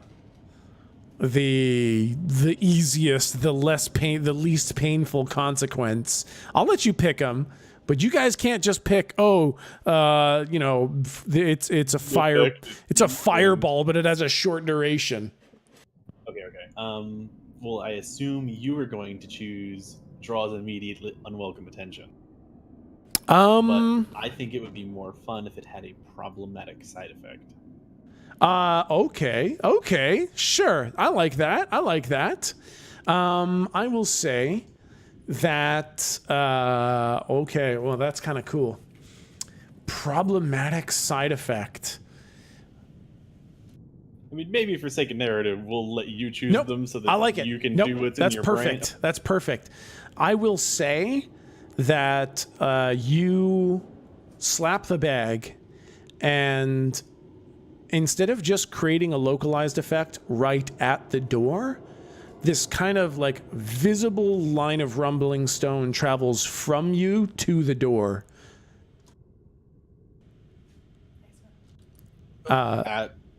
Yep. Yeah. And so the door rattles, and you hear some sort of a vocalization on the inside of the cavern. Okay, no hint at said vocalization. We just know something's there. You just know something's there. Sounds like a person. Doesn't sound like a monster. Okay, so I'm gonna wrap around yon and get Galdrick's attention and just let him know that something's in there.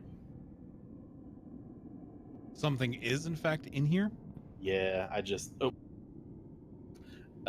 yeah, man, I just gave door a little shake, a little knock. Something made a grunt or, vocalized in some vague way.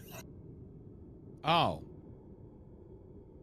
So, how about robot suit and your boy go ahead and I look at Jake, and I want to back down, point my head down this way a little bit. And I just want to put out a little whistle, for a slump.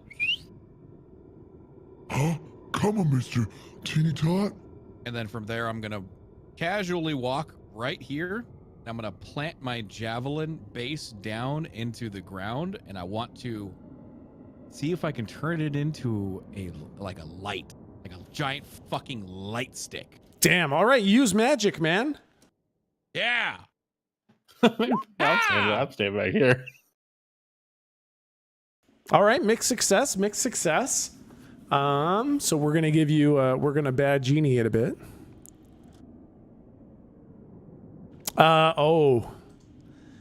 You can no longer. I mean, I don't know if you've ever been hiding this, anyways, but you now really hate weavers, and you can't lie about it. If it oozes, it's obvious. And anytime you see a magic user or hear about wet magic users, your face will twist into a face of disgust, and you will say unsavory things to and about them. Oh God! For how long? For 1 day. Oh, okay. Yeah. But you're... Let's go f yourself! Okay.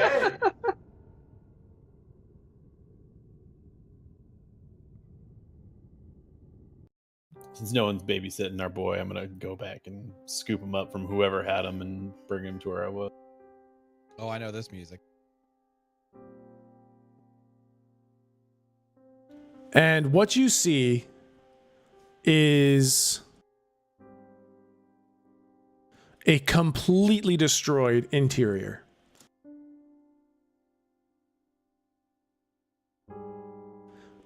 You see craters in the ground. You see scorch marks and burn marks all around. There are a couple traces of blood. The table is obliterated. All 3 doors have been smashed to pieces. And at the north end of the cavern, where you see the water tank has been upturned and flipped, or upturned and thrown across the whole area, you see a body laying face down in the trickle of water. I will. It's Jorp. I'll run over to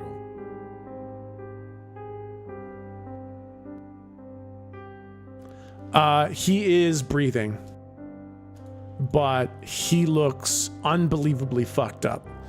Skin is scorched and burned and bubbled. His clothes are tattered. One of his eyes is snowblind. And he is barely breathing, barely conscious. Can I cast Lay on Hand? You can. Is that a roll? Yes, that is a roll. Yes. Oh, God. Okay. So what's the effect on a mixed success?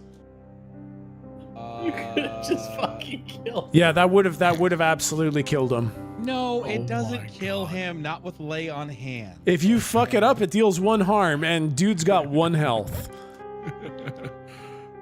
No. On a 7 to 9, you can heal the harm as if a bloodstone, but you take the harm unto yourself.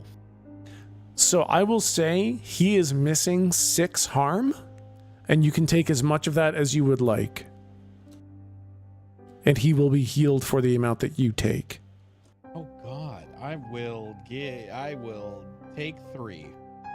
All right, and a lot of the open wounds that are just pouring into the trickle of liquid coming out of the water canister kind of close up.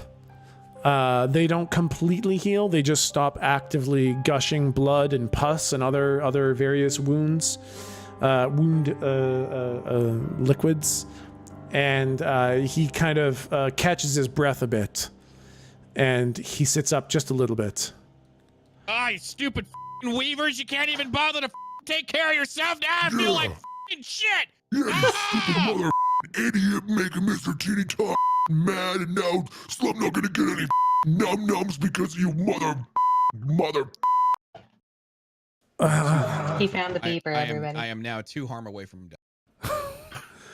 Oh, Guys, where did you... I'm so glad. Did you... What happened? We got Hutch.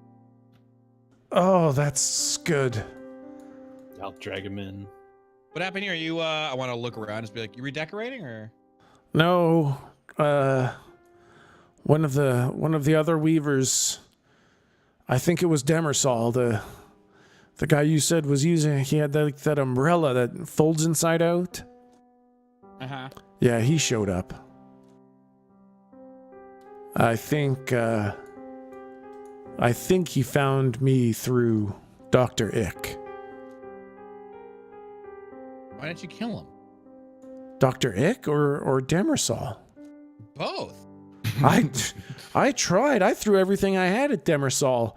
He's pompous, but he's got a mighty punch. I didn't kill Ick because he seemed like a nice guy.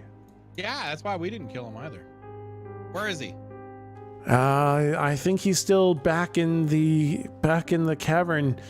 Demersal didn't do anything with him. He just blasted open the rock here, and then he tried to kill me, and I think he thought I was dead and he left. But he busted all my doors, guys. Yeah, those are irreplaceable. Well,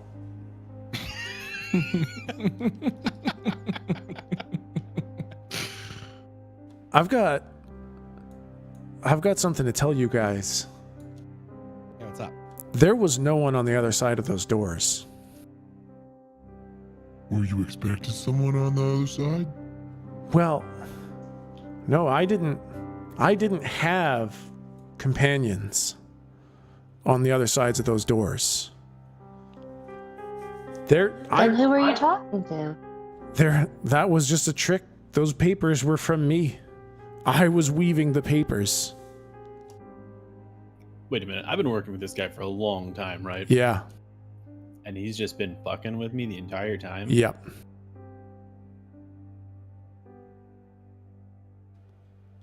I came here with a small group of weavers. There was Rose and Johnson, and our seer died in transit. But the three of us knew that circle of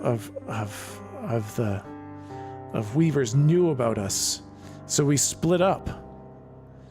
But they died, and I've been the only one left alive. I wanted to make it seem like I had friends, so that I would seem more intimidating than I was, but it's been just me this whole time, guys. And I don't know if Demersal had succeeded even 1% more, that would have been it. That would have been game over. I'm literally the last calligrapher on this planet, and if I'm not here and if we can't stop them, that's it. That's it for the whole planet, guys. I have no companions. I have no friends. I have no coworkers. I'm it. You guys are it. This is all we have, guys. Aldrich is contemplating killing Tom right now to fulfill his mission. Oh my god.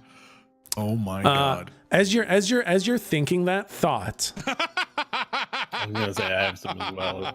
as you're thinking that thought, you hear like a fuzzy kind of phone click in your ear, and you hear Jenkins. Butler, Was his name Jenkins? No, it wasn't Jenkins. It was. Damn, I don't remember. bottles worth. I don't remember. I don't know, something like that. And he's like, "Sir, I've just heard from up on high that apparently you might not have all the details about your mission.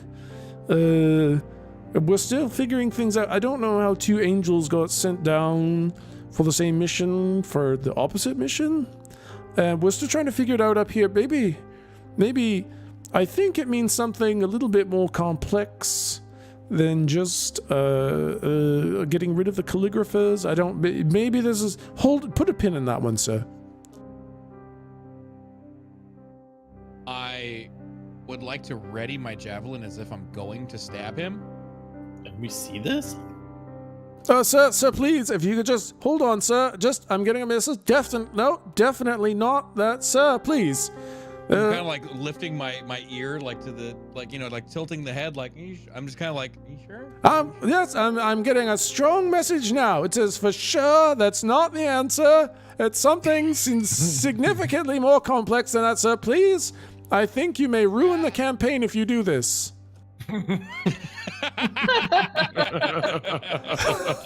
I'm getting a clear message from the big boss, and he says this will definitely ruin the campaign if you do this. I kind of like think in my head, just trying to really make sure it's crystal clear. That's gonna cost you a tier 3 sub. Oh! And then I sheath my javelin in my back. I'm just kind of like, yeah. It's kind of like, just like very slyly, just put it in back, like, yeah. Getting that stretching. Why is everyone looking at me? Slump claps vaguely. He has no idea what just happened. I'm gonna sort of like put my hand up, like I'm going to speak. Yeah. Hold on a second. I'm just gonna sort of like start pacing around in the water for a little bit. Slump looks down and sees Tom for the first time. Mr. Jorp is hurt. Yeah, hey, Slump, I'm feeling pretty bad. What happened to you? The bad man came in here and threw lightning at me. Bad man. You want Slump Smash? If you could ever find him, Slump, you smash him real good. Yeah, Slump Smash. Bad man. Bad, naughty, bad. Yeah, that's good, Slump. Yeah. Were we able to have brought Hutch in with us? Is that cool? Oh yeah, I'm the only one looking. Yeah, no, Yeah, he's it's all definitely in right. here. All right, y'all. I got a thing, but I'm gonna need y'all to trust me just a little. Okay. Tell us I'm more gonna- things. I'm gonna take Tom, and I can put him somewhere safe. But none of you guys will know where he is. We can get him a fucking hackjack though, so we can actually communicate with him. No hackjacks, You please. stuff it, fuck. I've been working with you for a long goddamn time. I'm not gonna take any more guff. We're gonna keep Ick alive. I got a plan. We're gonna kill this motherfucker. I raise my hand like half-heartedly, and I go, I've never really messed around with those blackjacks before, but can't those like be traced?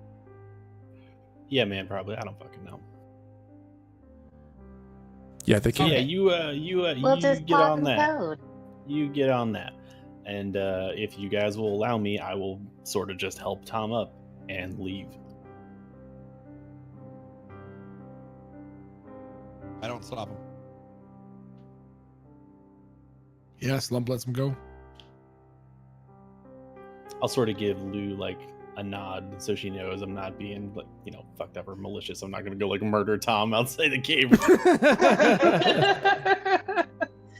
Lou nods back.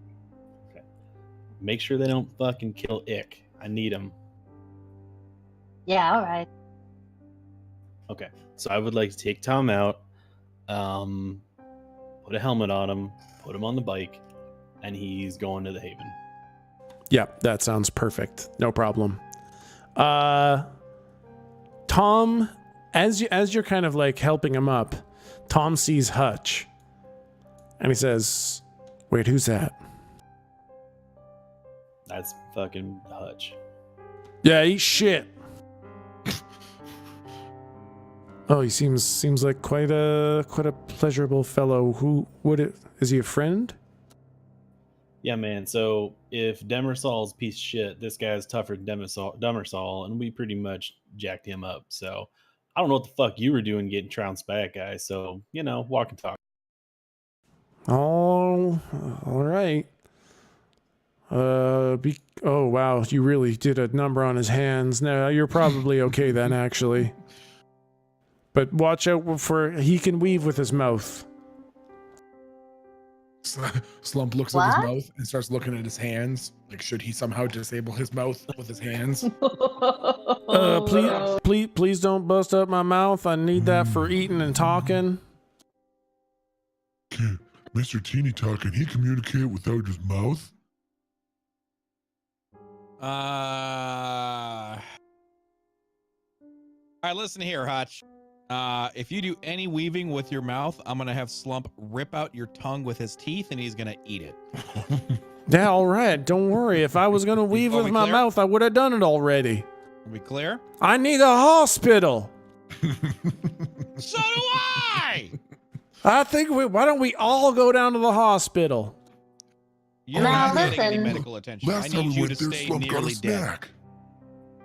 Wait. Lou is gonna tie a scarf around Hutch's mouth Oh. so he can't talk anymore. Listen, guys, I do not think we should go to the hospital. I had this vision, and it was bad. Just people pouring out, panic, running, pushing over old ladies, and so forth. I do not think we want to go there. I mean, can't you just kind of take a nap and feel better, Baldrick? Absolutely not. I'll be fine. We'll go to the hospital later. He gets no medical attention until we get our answers. That's our leverage. Okay, nice. I want him on the verge of death. Yeah, I'm there. I think we got him there, yeah. Yeah, I'm there. Don't worry. You do one more thing, I'm fucking toast. As Tom is kind of walking by him, Tom says, there are going to be certain questions that he can't answer. I've interrogated weavers before, and there comes a certain limit of questions that he can't answer because he's had weaving done to him. There are things. Slap Tom. Oh God! Ah, what? We fucking know. I hate you, you piece of shit. Let's go. All right. All right, you guys just leave then. Yeah. So, on the ride, I'm gonna hackjack Billy and Otis, the two dudes that work at the scrapyard. Yep. And I'm just gonna ask. I'm sorry, not Otis. Billy and Lee. I'm just gonna ask if they know anybody who could stitch someone up in the condition that Tom is in. Oh yeah, they absolutely know. Like because you've serviced a lot of like racing rigs and shit like that. You've also had busted up racers show up, and there's a couple guys who can do a slapdash stitch job. Not going to be pretty, but it'll work. Yeah, it's fine. So at their early, I don't know if it's super late right now, but if they could do it tonight, though, if not tomorrow morning, it's fine. And then I'm just gonna take him to the Haven. Yep. And where the fuck is it? So yeah, we're gonna go back into the pantry, and I have this big blue 50-gallon like water barrel. One of them's empty. I'm gonna slide it out of the way, and that leads to a hatch. And we're gonna go down the hatch, and it's sort of a big room.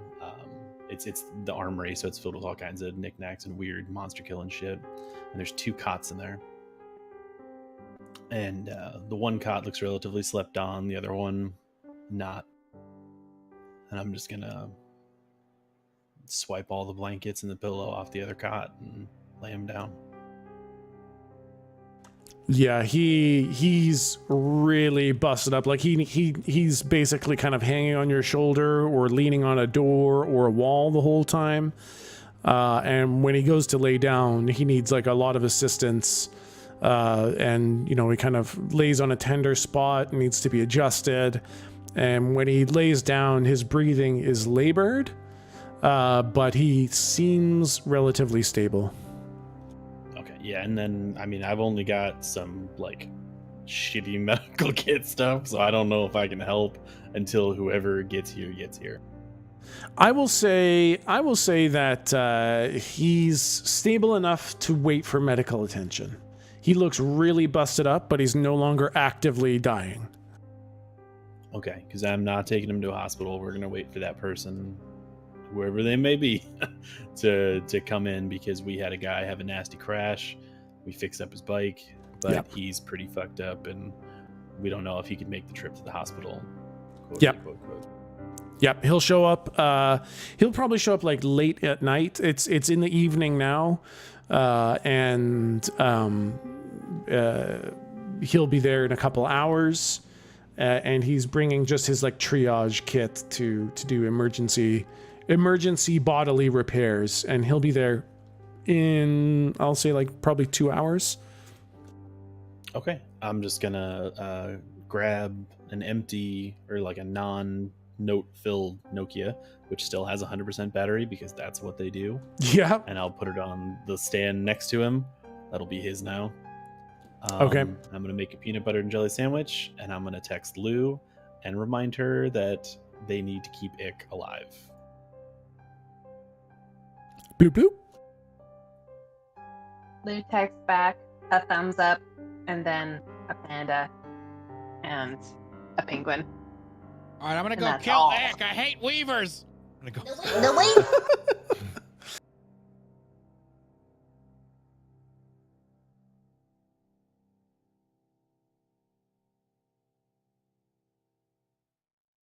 Ooh, meat. And Slump shoves it all in his mouth. Yep, it's all raw, Oh boy. and it's delicious. Nice. I'm gonna start like talking. Ick! Dr. Ick? Ick! Are you going to kill me? No, you No! jackass! It's us! Oh, thank God. The bad man came. I thought he was going to kill me, but it was the boss, I think.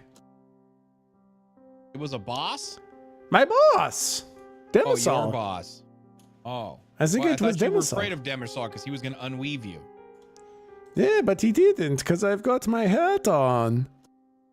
I can take off his hat. Don't do that! He'll not leave me! All right, tell me what you know, or I'm gonna start ripping your hat. Oh, I don't know. He came here, he shot the man.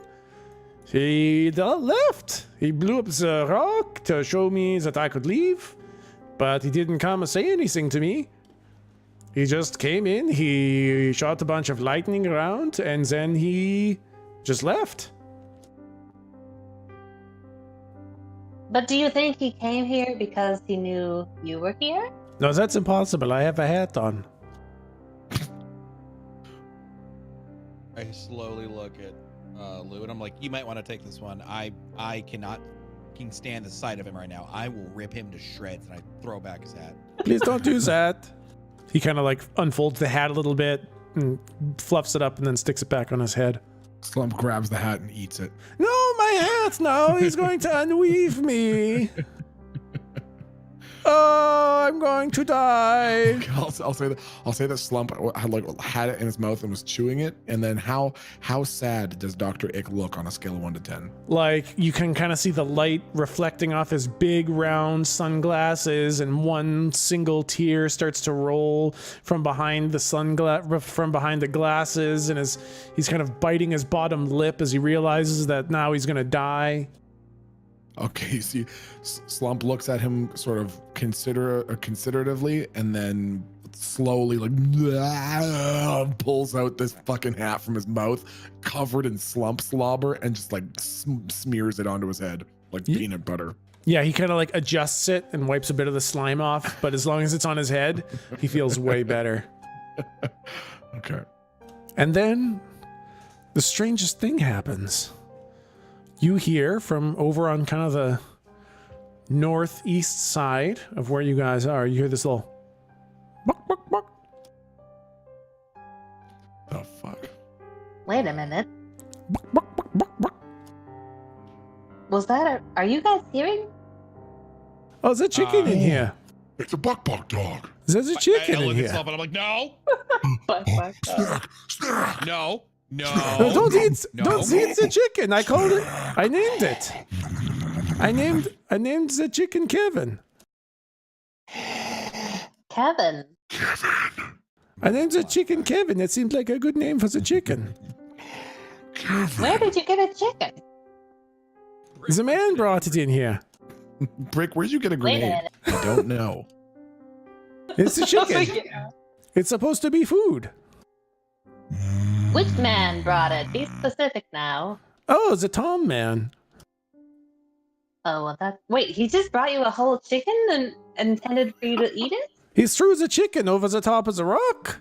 He said, "That's for Slump. Don't eat the chicken." I don't know why he thought I would eat the chicken. Apparently, I don't need to I eat. look at Slump is no. Slump now. As soon as the name Kevin dropped, you see Slump. When you all turn around, Slump has Kevin in one of his massive ham-sized hands and is very ever so delicately petting his feathers with one finger, just like Gollum staring at the fucking ring. Like, Yeah, just there's a little so chicken. gingerly. Yeah, there's a little chicken kind of underneath your little tent. There was a little chicken just kind of walking around, pecking at the ground, kind of pecking at some of the pillows, looking around. None the fucking wiser about what's going on. And it's just a little chicken hanging out in your tent. I'm so glad I haven't read Of Mice and Men, because I feel like definitely the chicken is going to get squished.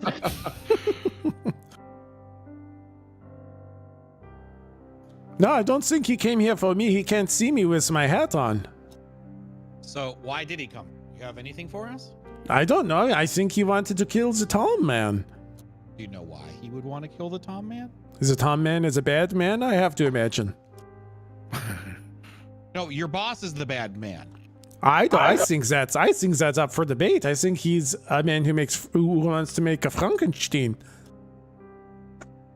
Well, why wear the hat if he's not a bad man? Because he's an angry man. He wants to unweave me because I did a bad job. Do you think that's a good guy? I don't know. I'm like 2 months old. I'm a baby. I take away his hat again. Don't! I need my hat! He can see me. He will unweave me. I want to live. I want to live.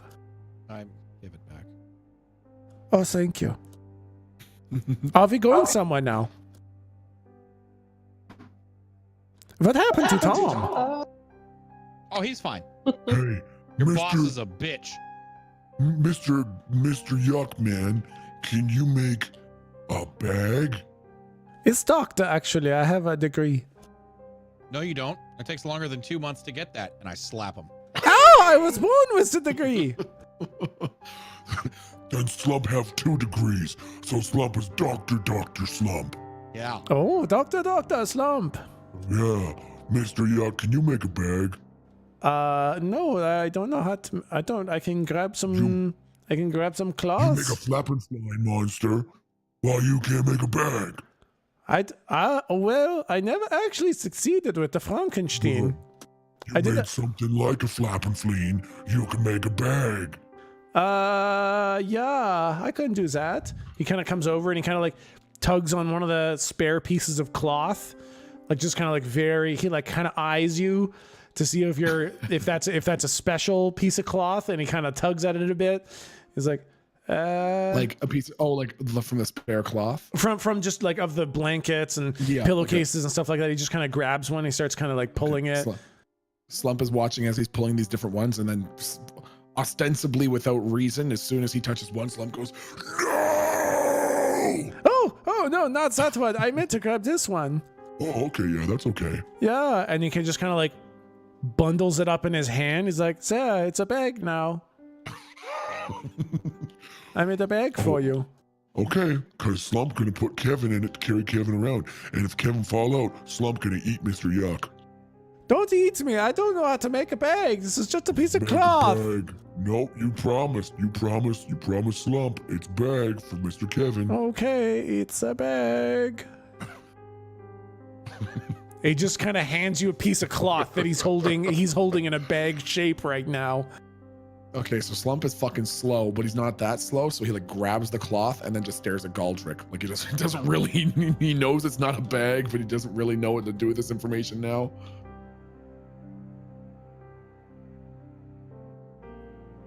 And Galdrick says nothing.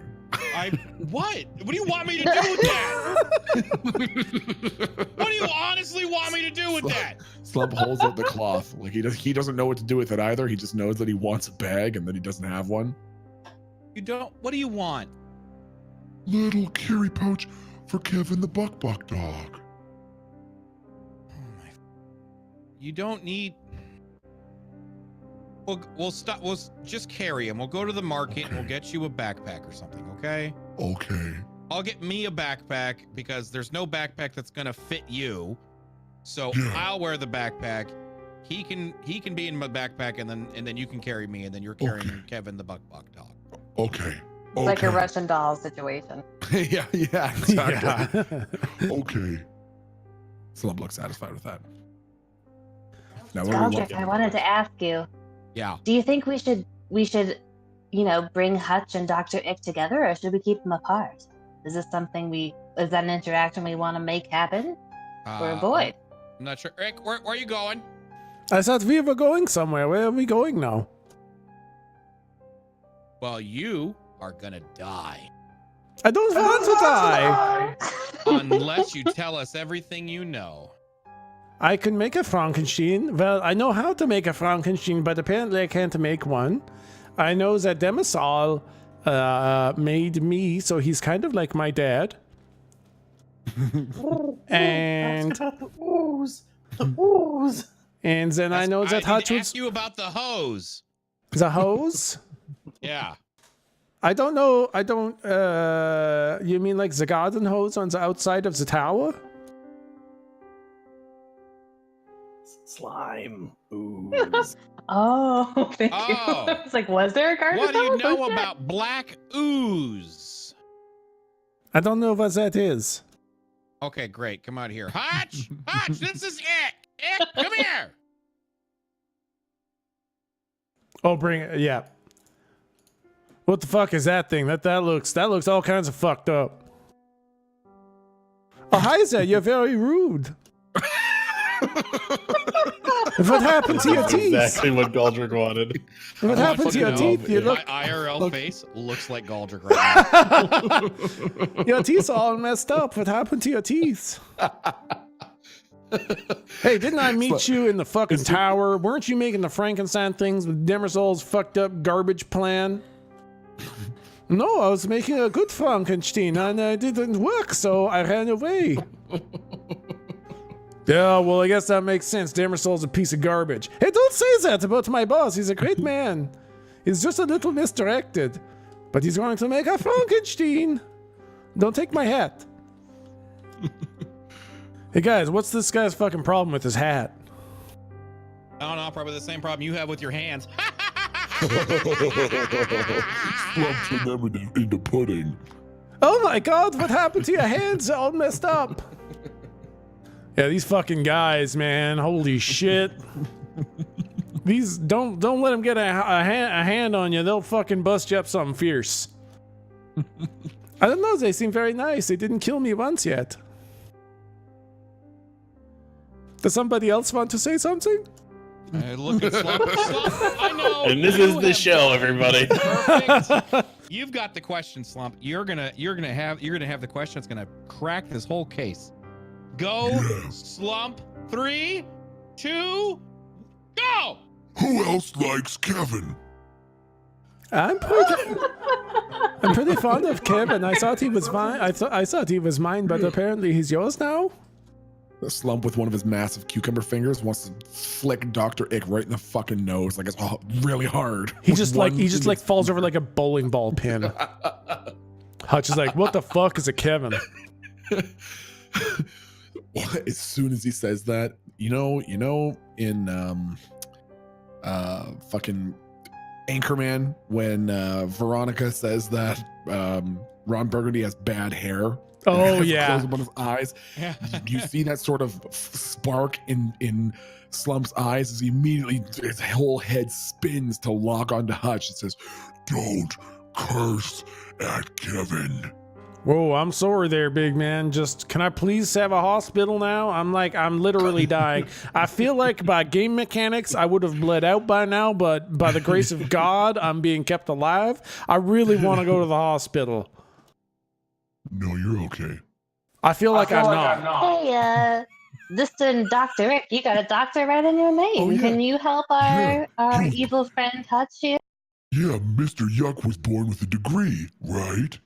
I could turn him into a Frankenstein, and like his head kind of lowers a bit, and there's a very menacing anime glare off his glasses. I could turn him into a Frankenstein. Slump is stroking his chin with one massive fucking cucumber finger. Like he's like, Or perhaps the reverse Frankenstein.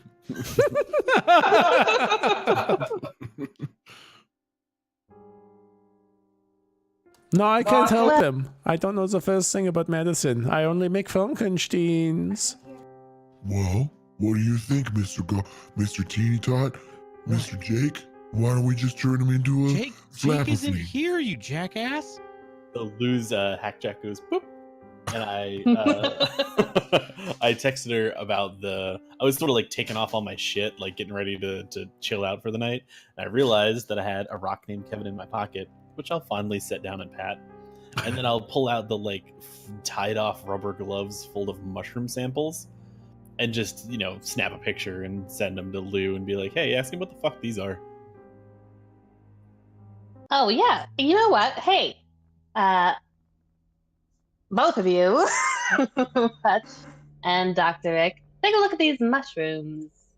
What do you have to say about these? They're glowing. That's weird. Mushrooms shouldn't glow, right? Slump nods his head very knowingly, like, yeah, makes sense. They do glow. All right, listen, I'm so f***ing fed up. Hutch, Yeah. you told me that you know more than Demersol, so start talking. Start Start talking. All right, fine. All right, fine. Tell you what, kill me. I throw the javelin at him. Oh, God. Roll to kick some ass.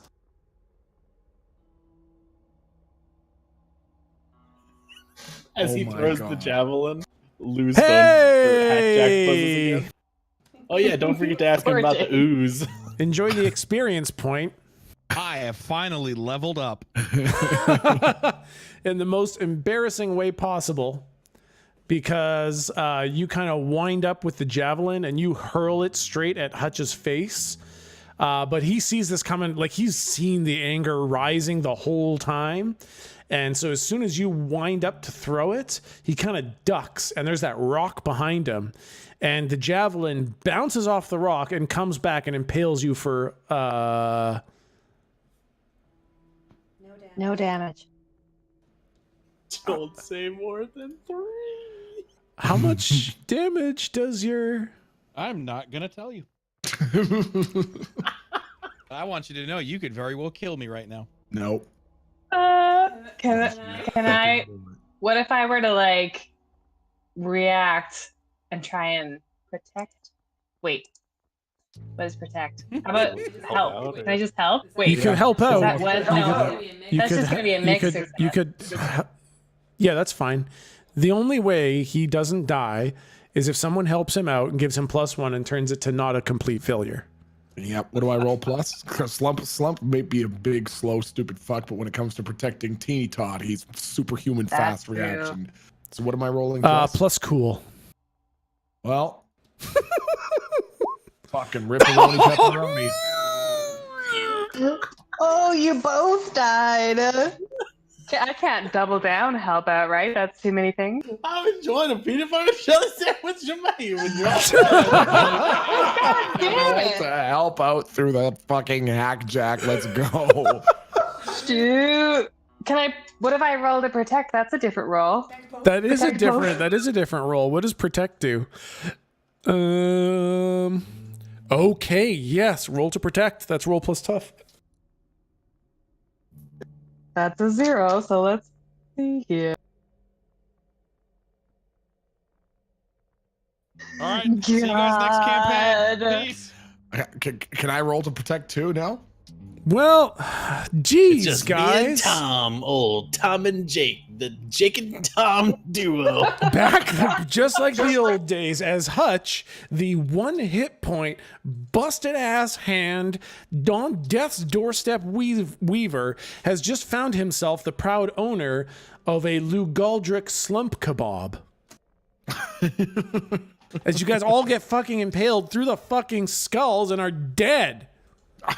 All right. Well, hold on just a sec. Hey now. Hutch wins the Listen. fucking campaign. I know. I really didn't think it was going to be him. Stupid. Bad teeth. Jerk face. Okay. We're going to get a little bit creative here so that I don't actually fucking kill all of you guys because Galdric couldn't control his temper. Well, I decided to heal Tom for 3. Otherwise, I'd be fine. Okay. Wait. So wait a second, because I did protect and that failed. So what are the actual? You take the harm, and you don't protect him. So he takes the harm, and you take the harm. Oh, rats! I was hoping I just took the harm. You're right. Yeah, no. Success is you take the harm for him. Failure is you both take it. I'll tell you what. That did Seeing not it work run, out. seeing the spear return towards me, and I'm like, oh fuck. Can I do anything to catch it? I'll tell you what's going to happen. The first person to do anything was Slump. So Slump kind of like tries to kind of step in the way and swat the javelin down as it's bouncing back. But you kind of miss. And the javelin goes straight through your chest, and you take 3 harm unmitigated, no reduction, and it goes straight through your shield to your health. 3 damage to your health. Okay. Lou, seeing the spear penetrate through Slump, tries to smack the javelin out of the way. Also, failing completely to do so, has the javelin impale her through the shoulder for 2 harm, unmitigated by any other source. As it finally penetrates through both of them, it's still coming back with such incredible speed that it penetrates through Galdric for 1 damage. So it goes 3, 2, 1.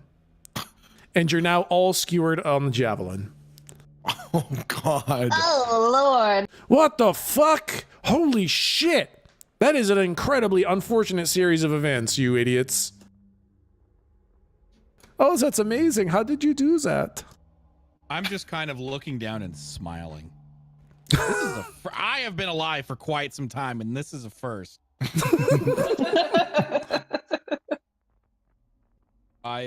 Being the last one on the shish kebab, I just back away.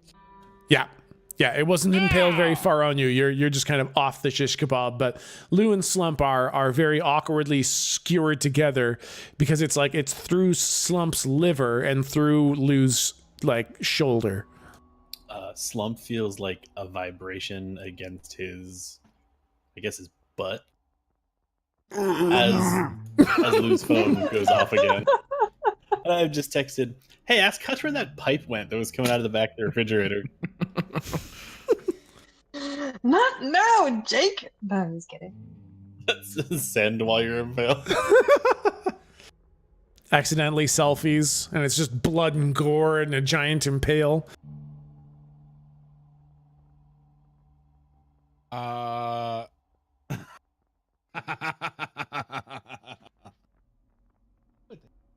just thought of something. It has to wait till after session after I level up. Listen, Galdric, I mean, you changed this from a trident into a javelin. Can you change it into a toothpick? That wouldn't be very good for killing people. Oh, I guess for future, you're right. Yeah, that's true. Hey, little tiny dum-dum, why don't you try to kill me again? Maybe you'll finish the job and kill all you dummies. Didn't I wrap your dumb face in a scarf? I'd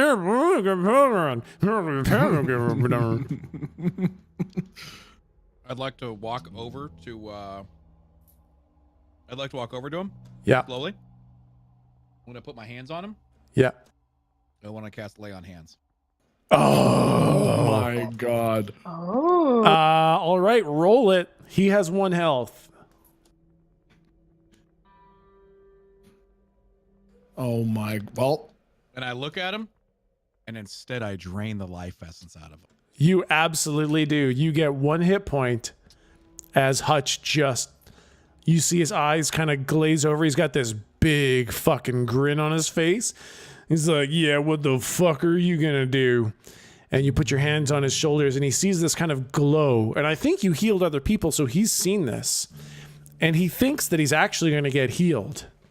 But then there's this movement of almost like heat waves just kind of leave his body, and you get healed for 1 health.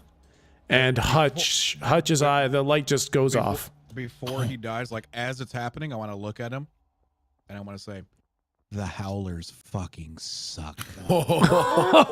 Oh. As his eyes glaze over, you hear him grind his teeth until you hear a couple cracks, and then his whole body just goes limp and falls down. All right, guys. So I just had to pee, and I sat back down, and Hutch just died. Yep. You're bad, dude. I'm never leaving this group again, ever. This is holy fuck. I look Well. slowly at Ick. He was very rude. You know.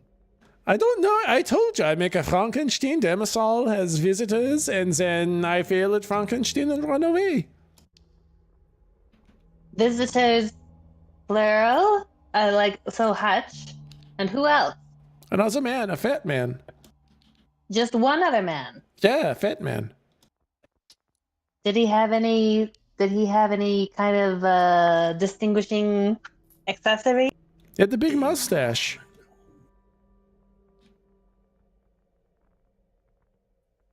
Did you hear any names?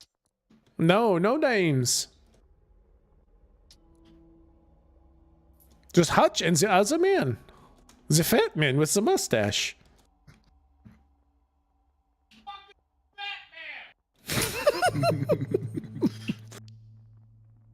I don't know if that's also Garvin, or if Garvin is the well-dressed monocle man, or if...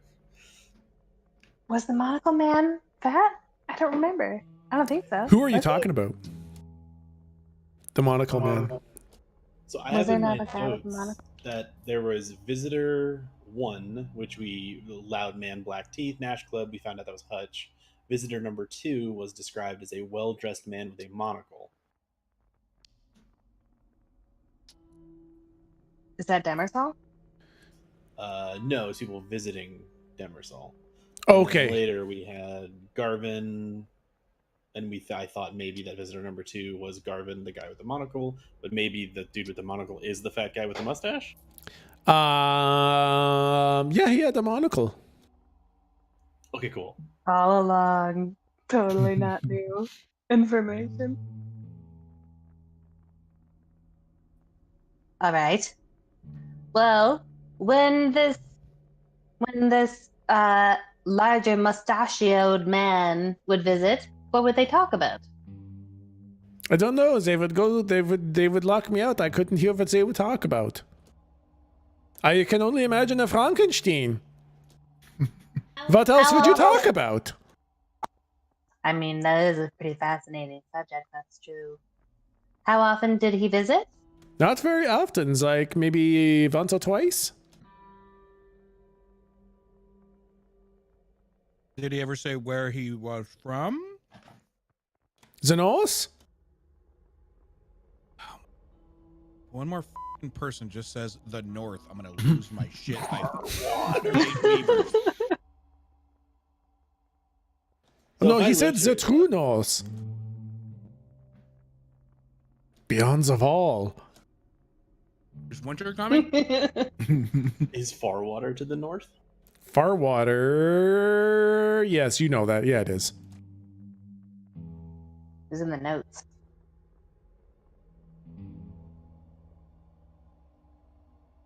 I look at the rest of the crew and I'm like, well, what are we doing? Why did you kill the man? Huh? Oh, because he told me to. Oh, he did. Why did he want to die? I don't want to die. I want to live forever. Well, you know what? Personally, you know what I think it is?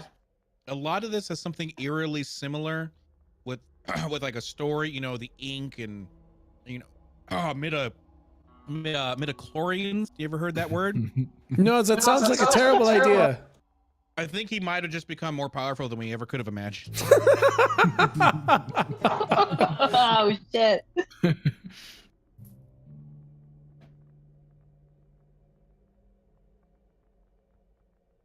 What else you want to know? What are we doing? I'm going to bed. You guys killed the guy who knew stuff. We're going to Farwater in the morning.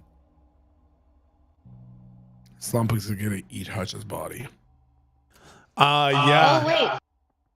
Okay. Oh, yeah, you do that for sure. That makes total sense. Good call. Okay. While to distract yourself while that's happening because it's super gross. Um, can I ask what I'm going to ask Dr. Ick? When your old boss came here, did he talk to Tom at all, or did he just start shooting? Just started shooting. Okay.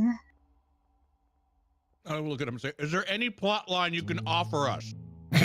I think you should go to the hospital. No. You guys look very damaged. I think you should go to the hospital before you die. No, we will not. I feel like As Slump is halfway through eating Hutch with a spleen in his mouth, he looks up at Dr. Ick and says, You think I should bring him too? Lou's phone buzzes. And they go, hey, once we get Tom patched up, he could probably get some stuff like however the fuck he does that out of Hutch. He goes, ah.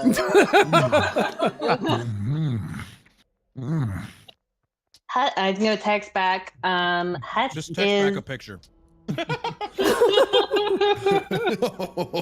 Oh, that's so gory, though. Hutch is digesting. Sad face. Being digested. Sad face. Sad face.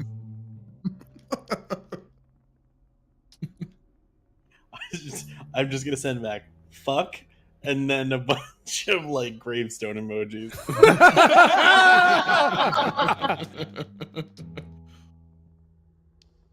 I feel like you. Oh wait. Yeah. Sorry, Dr. Rick. I don't mean to interrupt you. You're very, very important. But before you eat his pants and stuff, could you, Slump, could you check his pocket? See if there's anything in there. Slump spits out his pants.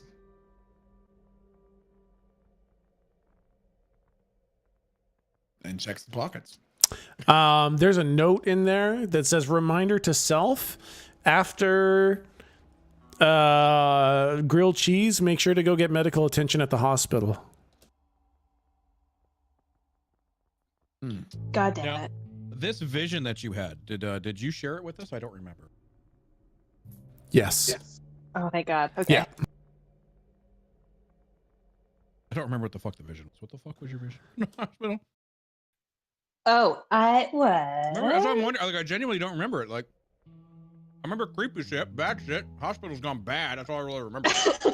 I gotta be right back for like 5 minutes. Yep. Yeah. I saw the hospital just with people pouring out of it, just running out. There were people on stretchers and people were carrying out the wounded on their shoulders. But then when they would fall over because they were rushing so quickly, no one would help them. They were just desperate and just bolting out of there. And then the windows went completely black. And I heard this kind of creaking and bending sound and like a thumping, loud clicking kind of sound on the inside as the walls just cracked and the windows splintered and there was just darkness inside of the hospital. Did I I? kind of like have this Is that big everything? face, and I'm like, that sounds awesome. Let's go. Am I coming, you Sue? Should I stay Of here? course, Mr. Yuck. Yay! I want to go to the hospital too. Yeah, take Mr. Yuck with us. You know what? Yeah, you can come since Jake went to sleep. Okie dokie. Wait, should we wait for Jake? I guess Should we go? Should we go in the morning? Wait. Your dream, did it happen? Did your vision happen at daytime or at night? Did we get a full That's a night's great rest question. first? It was daytime. Well, it was evening.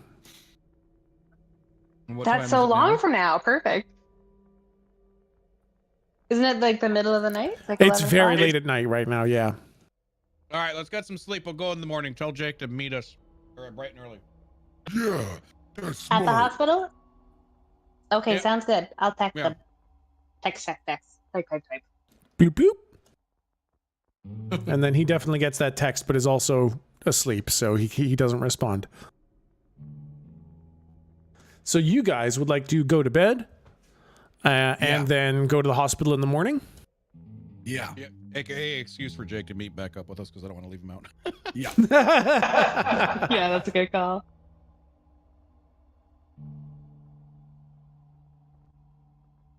You said he had to be or be like. Yeah, just got to move you guys.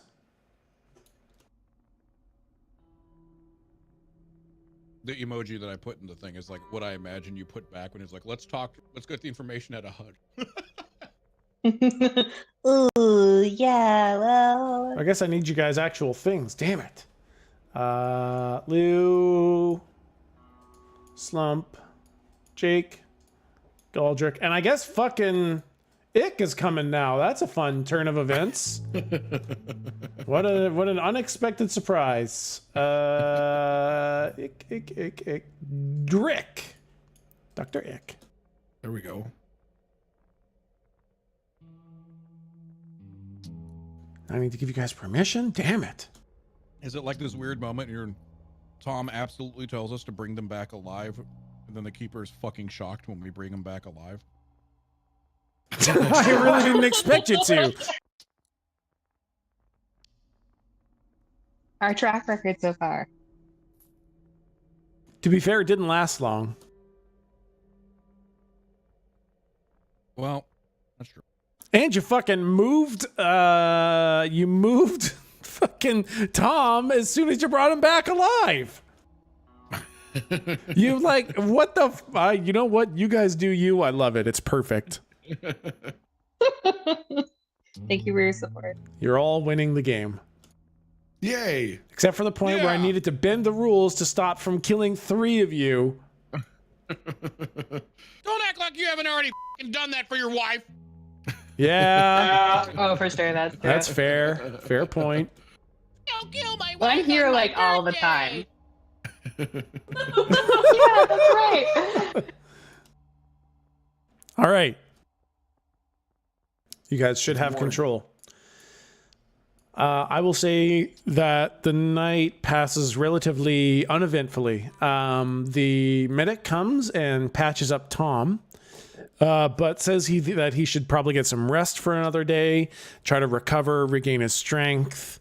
And you guys decide in the morning to go to the hospital. And when you get there, wait. I'm going to use my fucking notes. Holy shit. We are very far off the notes here, guys. Just to let you know, things have gone very differently than how I expected. Oh my god. That's good. We're unpredictable. Yeah. What the fuck, man?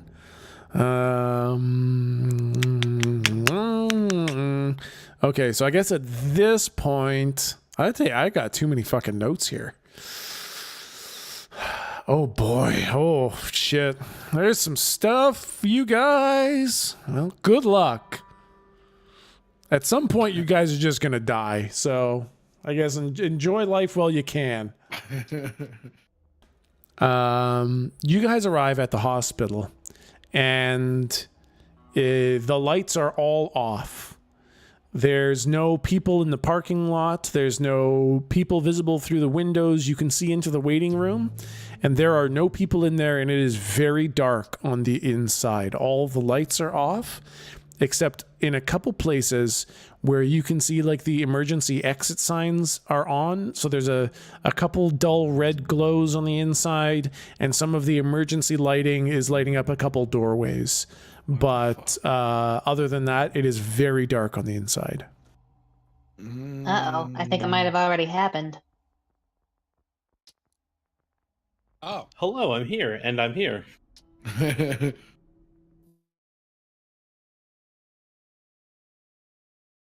fuck was that? Yeah, I put it in the wrong fucking channel. It's all fucking macroed in. Yeah, I know. It didn't fucking work anyways. My dog is freaking out. Master, what was that?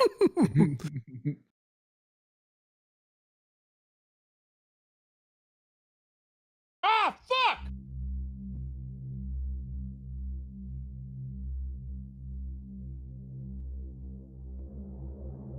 All right. You guys are now at the front doors to the hospital.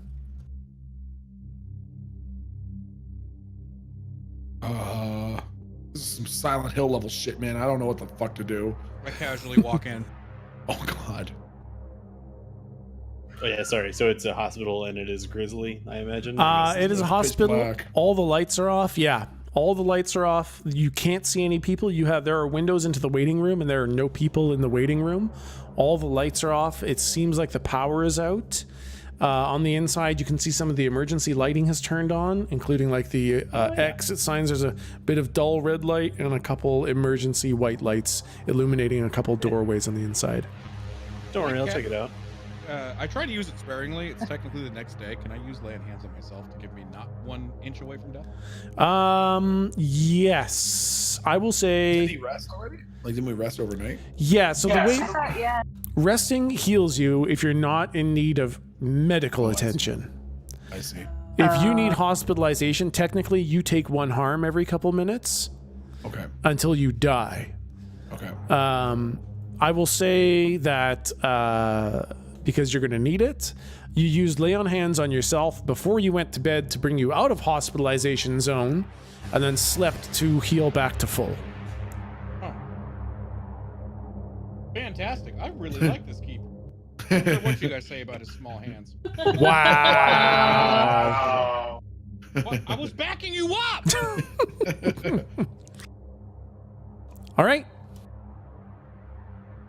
Yeah, I will use Don't Worry, I'll check it out, and I'll flip on my headlamp and sort of go up to what I imagine is like a sliding glass door that doesn't slide because there's no power. Exactly. Yeah, it's a sliding glass door that does not slide. But Yeah, I'll just peer in, see if my light picks up anything, sort of just like put my face against the glass. I walk in casually. you kind of need to pry the doors open because they don't slide. But yes, you can go inside.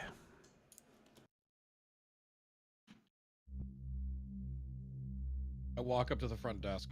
Hey! Do you have any of those bells? Ding! Yeah, there's a little bell there. Bing! Nothing. Ding! I look back at Lou. There's nothing wrong! Oh break. shit. Oh god, you guys. When you ring the bell, you hear something in the vents start rumbling. Oh no. Oh. Very bad news. I look No, back no, at Lou. no. They're cleaning the vents! When you say that out loud, you hear a rumbling in the vents start to get closer. Oh my god. Does it sound big, small, fast, agile, or slow and creepy? It sounds very large. It sounds like it's not so much traveling. Like it's not like a ball rolling through the vents as much as it is progressively more and more of the vents are rumbling. I want to take... Ooh. I don't know. I pass on my turn, Alex. Hold on. I'm using my creativity. Yeah, I will remind you guys, just because we've run into a couple situations where a little bit of creative narrative has had to kind of save you guys a little bit. General MO in this system is Gather to information. investigate, research, gather information, and retreat, and then go back informed. And I'm gonna say right here, I have a lot of stuff written, but basically, the kid gloves are off. Slump, without even waiting, picks up Galdrick, puts him on his shoulders, and runs back out the door. It just because he hears the rumbling, lights are off, doesn't like it, getting spooked, but he's so frantic to get out the front door, he forgets to duck. And Galdrick smacks his face off the threshold. Come on, Mr. Teeny Top. Bad. Rumbly tumbly dog in the fence. No. Well, we still have to figure out what they are before we can kill them, Slump. Why can you look through the window? I don't want to go inside, Mr. Teeny Top. Oh my god! I hear a spoopy rumbly tumbly, Mr. Teeny Tot. Yuck. What makes a rumbly tumbly in the vent? Not a num-num, not a Kevin. Probably a num-num. Do we see a fire alarm or sprinkler system? Yes, there are fire alarms and there are sprinkler systems. Okay, if there's one close to us that does not involve me going closer to the rumbling vents, I will pull fire alarm and see what happens. You would have to get very close to the vents. Essentially, it's the fire alarm is like back here. The vent is right there. That's so mean. Does anyone have a source of fire? We have I would that, like to put me down. Okay, be careful. Don't stumble. And Slump Oh my very God, it's the slowly, microwave gingerly again. puts him down. I want to slam my javelin into the ground again in attempts to transform it, this time back into the javelin, but flaming with holy embers. All right, sounds good. Roll to use magic plus What weird. is that again? Weird. Fuck! Nothing! Ah! All right, mixed success. Okay.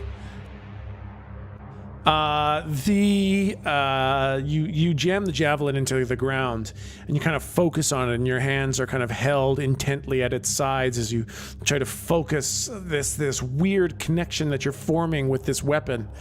And as you try to form this mental image of a flaming javelin, it starts to, there's this like a thin wisp of vapor that starts to come off it until it starts to crackle with an ember, and it is ignited. And then Galdrick turns into a chicken.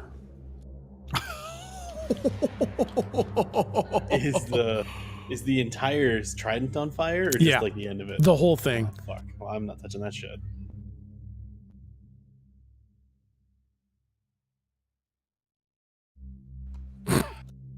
I will scoop up the chicken, I guess. Is it now a chicken with a chicken in a backpack, sort of like loosely attached to the chicken? Yeah, Like, yeah. There's now- essentially a chicken on the ground with a backpack behind it, and another chicken in that backpack. Okay, I'll unzip the backpack, grab the other chicken just like by its feet, jam it in the bag, zip it back up so there's two chickens in a bag. Slump just claps his hands and goes, Two Kevins. Yay, Kevin has a friend. I'd like to start humping Kevin. Just as you have that thought, the bag explodes as Galdrick turns back into Galdrick and just destroys the backpack. And you're just holding Kevin in your hands. Slump is now clapping his hands, going, Again. I just look at the trident and I'm like, why the fuck didn't I pick the sword? I mean, that was fucking weird, but you know, could you just do the sprinkle and we'll just get the fuck out of here? Oh my god, sprinkle. What do you want me to sprinkle? Look, I mean, do I look up? There's probably an industrial fucking sprinkler system on the ceiling, is there not? Yeah, there's a whole ton of sprinklers.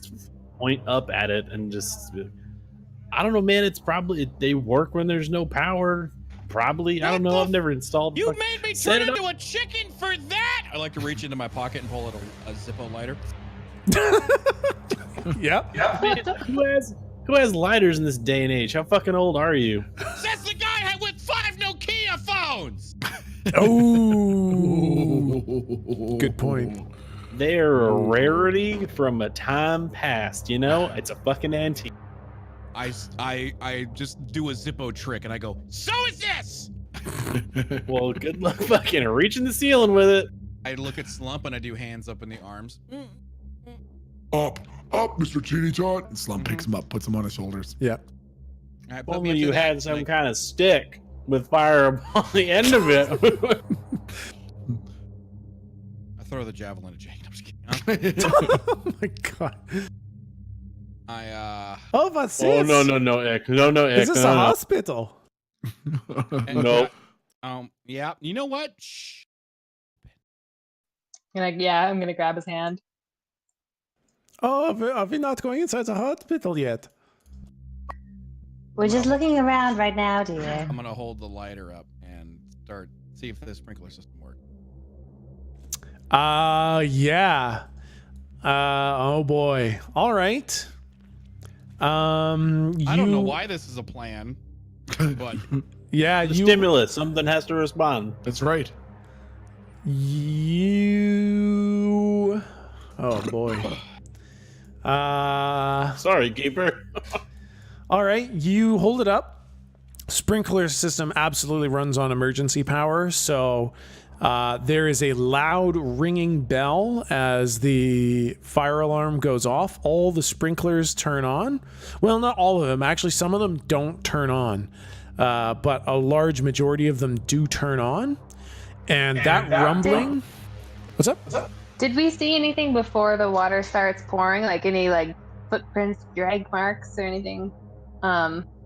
Just in case it gets, erased by the water. Nothing that you saw. You didn't look around too much, but there was nothing immediately in that immediate vicinity. Not in the So even if I rolled for investigative mystery, it's not a place to. This is a very good place for investigative mystery. I'll mesh the two together. But yes, definitely roll to investigative mystery as this goes on. so real quick, I leveled up before we went to sleep. Yep. So I just choose one of the improvements. Yep. Oh, also, Slump leveled up. My God, what a fucking monster. So I have my first level up, and I want to choose this take a move from another playbook. Yeah.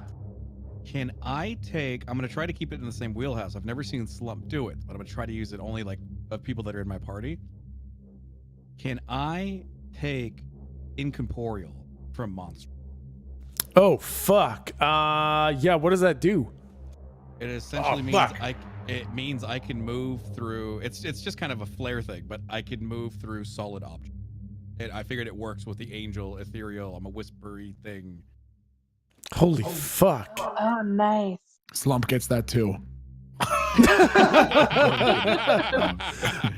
I mean, right. fuck yeah, you can absolutely take that move. If that's a move in another playbook, then it is fair fucking game. And I guess now you can just walk through walls. Good luck, Keeper, trying to fucking manage that shit. I had a thing for this too. I was totally gonna take that. That's awesome. My God, you fucking power gamers. No, I had. It makes sense with me being an angel. No, it does. Right? It actually does. But I'm done. Like I said, kid gloves are off. You guys fuck this one up. You're all dead. I have a jar of ghost meat I was gonna eat back in the Haven. My God. I want to look down at Slump and I'll be like, "Hey, Slump, do you mind if I teach you something?" Yeah, go ahead, Mr. Teeny Tot. I want to put both of my hands on his head and just for a little bit of flair, just kind of see what he can do. Just do some angelic shit. And then I want to be like, "Ooh, that's good. Oh, that's good right there. Oh, that's real nice." I start rubbing his temples, and I'm just like, all right, take me to the sprinkler system. And I want to just be like, but walk through the door. Okay, so Slump does not have that ability. So does he just walk into the door face first? Yeah, fucking Slump smash into just it? fucking walks into the door, and I guess like you walk into it so hard that Galdrick kind of tumbles forwards off your shoulders and falls through the door. As soon as he does, Slump immediately just starts screaming at the top of his lungs. God dang it.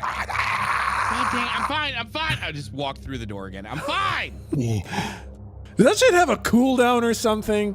No, it doesn't. No, it doesn't. It really doesn't. Hold on. No cooldown, no roll. Already approved. Get You hold on here. Let me look at this shit, you fucking cheaters. Here, I'll link you my build path. I Incorporeal. literally pulled this up because I was like, wow, I'm only 1 XP away. I What might the actually be able to do this. Fuck! Yeah. You just may move freely through solid objects, but not people. Wow. Fuck me. I'll use Well- it sparingly. Don't worry. I'm not that guy. Power gamer. I mean, I can technically just sit there and lay on hands people permanently, but I've never Yeah, done exactly. that, No, you no, know, I think you guys have been playing very, very, very fair. No, I like that. That's a very interesting angle to take. like I was like, I can increase my stats or I can do something stupid. All right. So Lou, you wanted to investigate a mystery, and that is a mixed success. So that's what, one question? On a mixed success. Yes, exactly. So one of them. How about what is being concealed here? Okay. I will say that with Slump screaming and the alarm system ringing and the sprinklers going, you hear that rumbling in the vents, and it starts to go through all of the vents. Or not all of the vents, but a huge number of them. And then over in that corner, over by the fire alarm pull handle, you see a bit of a black liquid start to drip out of it, and it starts dissolving the grating of the vents. We all see this, or just Lou? I'll say you all see this. So Found what out is where being Hutch's concealed here? fucking Gak went. Yeah.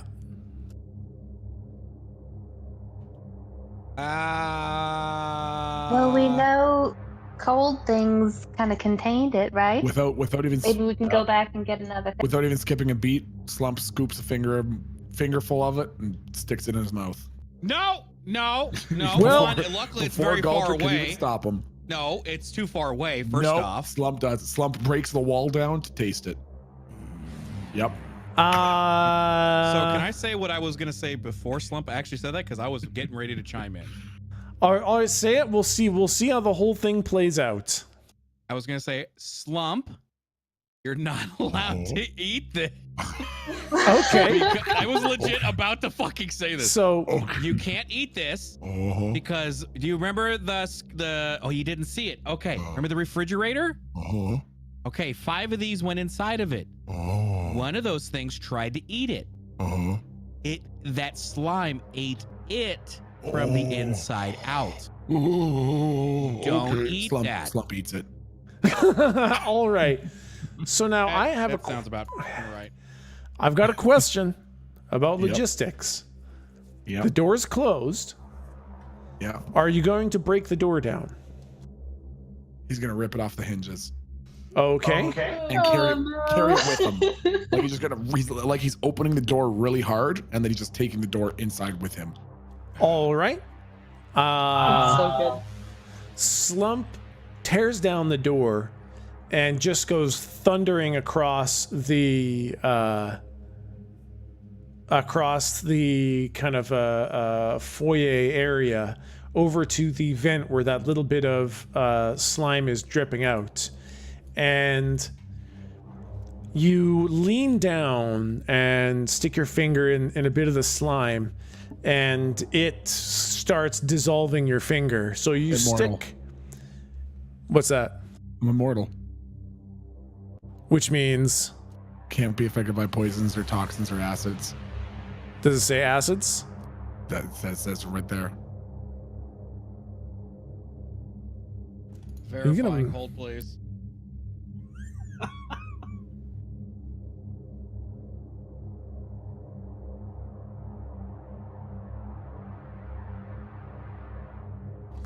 Age or sicken? Age or sicken? Slump does not eat the thing. You have already said that you did. And now, like I said, the kid gloves are off. So you stick your finger in the slime, and it starts to dissolve your finger very rapidly, and then you stick your dissolving finger into your mouth, and it starts to dissolve your teeth and your tongue, Oh my god. and the whole your lower lip and everything just start to dissolve. I want to spit it out. I want to spit it out immediately. As you spit it out, all the ruckus that you created getting there causes the vent in front of you to rumble, and there is a spurt of black slime that comes out of the vent, and it burns you very badly for 4 harm. Okay, so 3 harm, so 3 shield. Yeah. Okay, I want to And- get out of there. Yeah. As wanna it does, leave. that felt like a bursting bubble of slime as it started to very, very, very violently start to rumble. And as you run away, you guys start to see more of that black slime start to ooze out of that vent. Okay. Yep. I'm just gonna sort of tug Lou by a scarf, and I'm gonna start running, like not jogging, running to the bike. Well, but we should put up the door again. Lump, put the door up.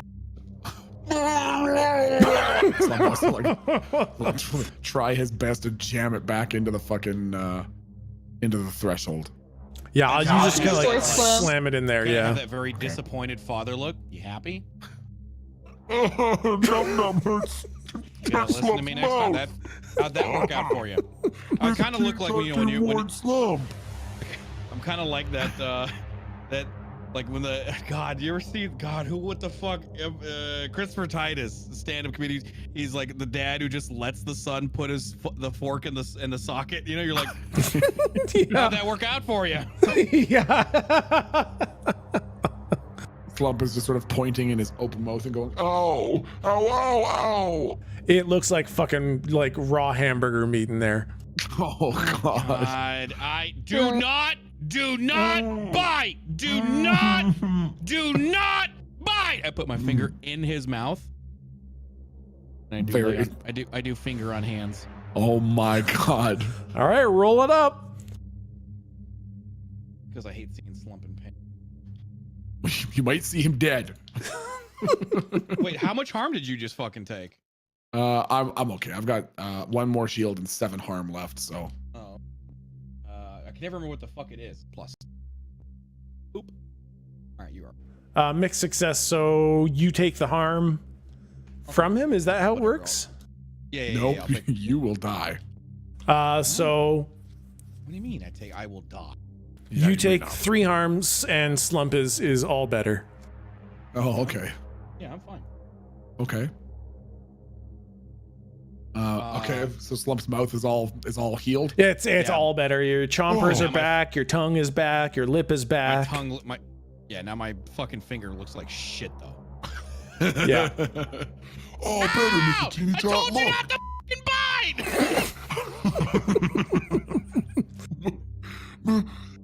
Slump thought maybe because you sometimes say the slump eat, and then Mr. Tom say it's okay sometimes. And Slump thought he was helping. No, that's whatever. Fine, it's fine. Okay. So what do we see? What do we like? So if Slump is now, as we're like leaving, looking over his shoulder, what do we see? What are we looking You at? see that black slime. It kind of like it oozes out like a big, ugly, nasty black booger out of the vent. And then it just kind of sits there, and it doesn't leak all over. It just kind of sits there almost like a big gelatinous sack. But it's not like it's still coming out of the vent. Like it's not all of it. And it just sits there. And after you guys finish talking, it just sits there for maybe 20 seconds. And then it starts to go back up into the vent. What the fuck? I take one step through the door. I will say that the fire alarm has also stopped at this point. Everything is soaking wet. And absolutely dead quiet. The rumbling in the vent has gone. And it's just dead silent in the whole hospital. There is no reaction to you taking a step in. When we saw it come out and the water hitting it, was there any effect? Yeah, I guess there was a bit of a weird kind of hissing chemical reaction that you would whatever it looks like. You know what? No, there was no reaction. I know enough about chemistry that no, you didn't see anything. Got it. I walk up to the counter again. Yep. Ding. And the vent starts to rumble. I go back and I walk through. I say, well, it's attracted to sound, which means it can hear. And after a little while, the rumbling stops.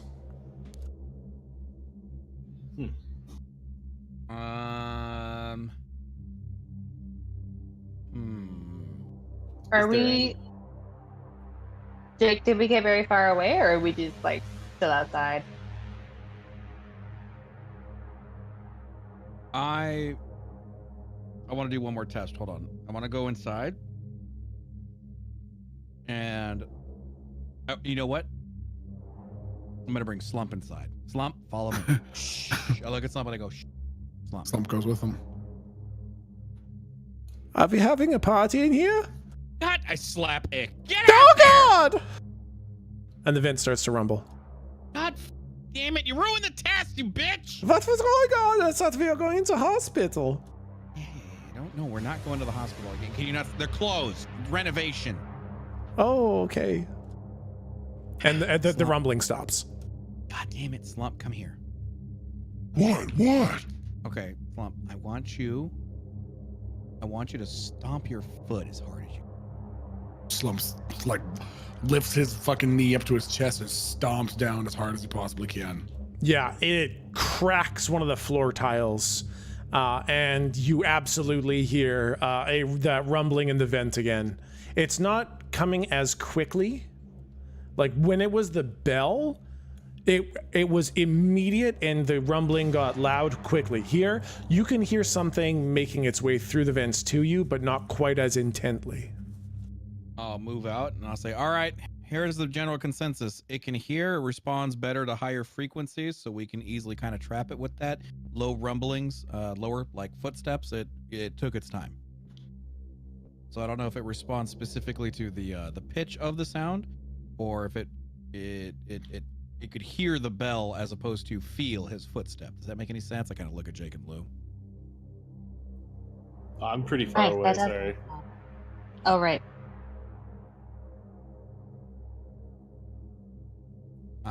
Did we see any, like, were the windows and doors and walls damaged, or were they intact? They were intact. They were not cracked like in your vision yet. I look around, I say, oh, I'm gonna go do one more test. Hold on. I'm gonna go inside. Ding, ding, ding, ding, ding, ding, ding, ding, ding, ding, ding, ding, ding. Oh my god. There is a rumbling from vents above and around you, and almost immediately that black slime starts to pour out of the vent here. I want to look at it from within the room. I want to look at it. As you look at it, it starts kind of slowly making its way towards you. Not quickly, but it is coming out of the vent quite profusely, and a small trail of it is starting to make its way towards you. I want to go walk through this wall, and I want to kind of like jog up here, just like, don't mind me, still doing testing. Ah. and then I want to very slowly phase through that wall.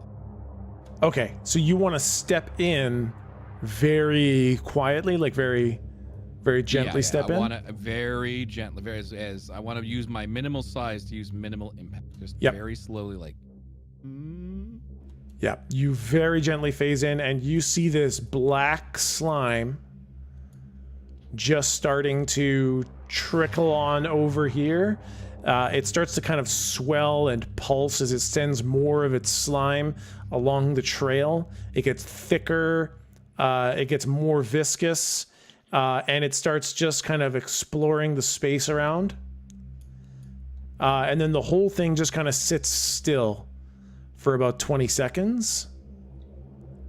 And then it starts to retreat back up into the vent.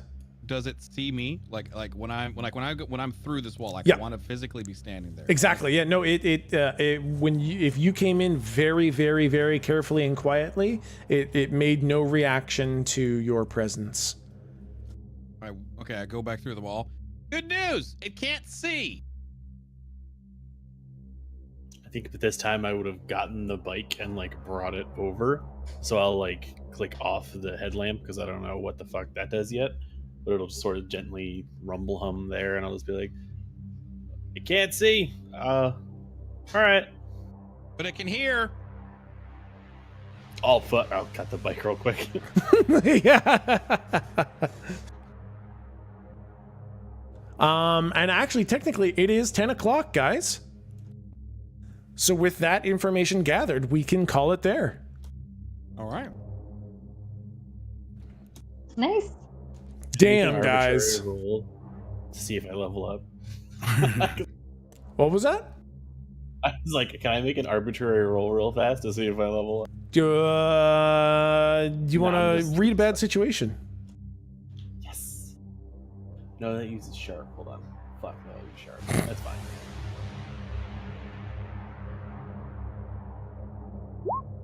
Yeah. Hey, Fail-a-Rooney. So my gut was I thought that the water would be cold and that it would deter it like it did with the refrigerator previously. Yeah. So I was looking to see if that happened. It definitely did. It slowed it way down. Like you feel like it was almost comatose when it was getting hit by the water. Okay. But I failed my roll. So what happens? Because I probably did not read about it. you read the situation wrong is the way that one works. So Jake is absolutely convinced that water works. Oh, can you hear me now? Yes, totally. You're back. Okay. You read the situation badly, so Jake is 100% convinced that water works. But you read the situation wrong because you failed the roll. Got it. Okay. Yep. So yeah, Jake thinks water definitely works. You saw it work. You were mistaken. You saw it wrong, but you for sure saw the water hit it and it slowed down and it felt bad and it looked like it was dying. Awesome. Yeah. Congratulations on your experience. Yeah. Well, But yeah, holy shit. Went some places with that one, guys. Didn't expect the wholesale murder of Hutch. yeah. That's what you got. All right, good games, guys. I'll see you next week. Yes, awesome. Thank you guys very much. I will see you guys next week. Thanks, guys. See ya. Dog says Jack. bye.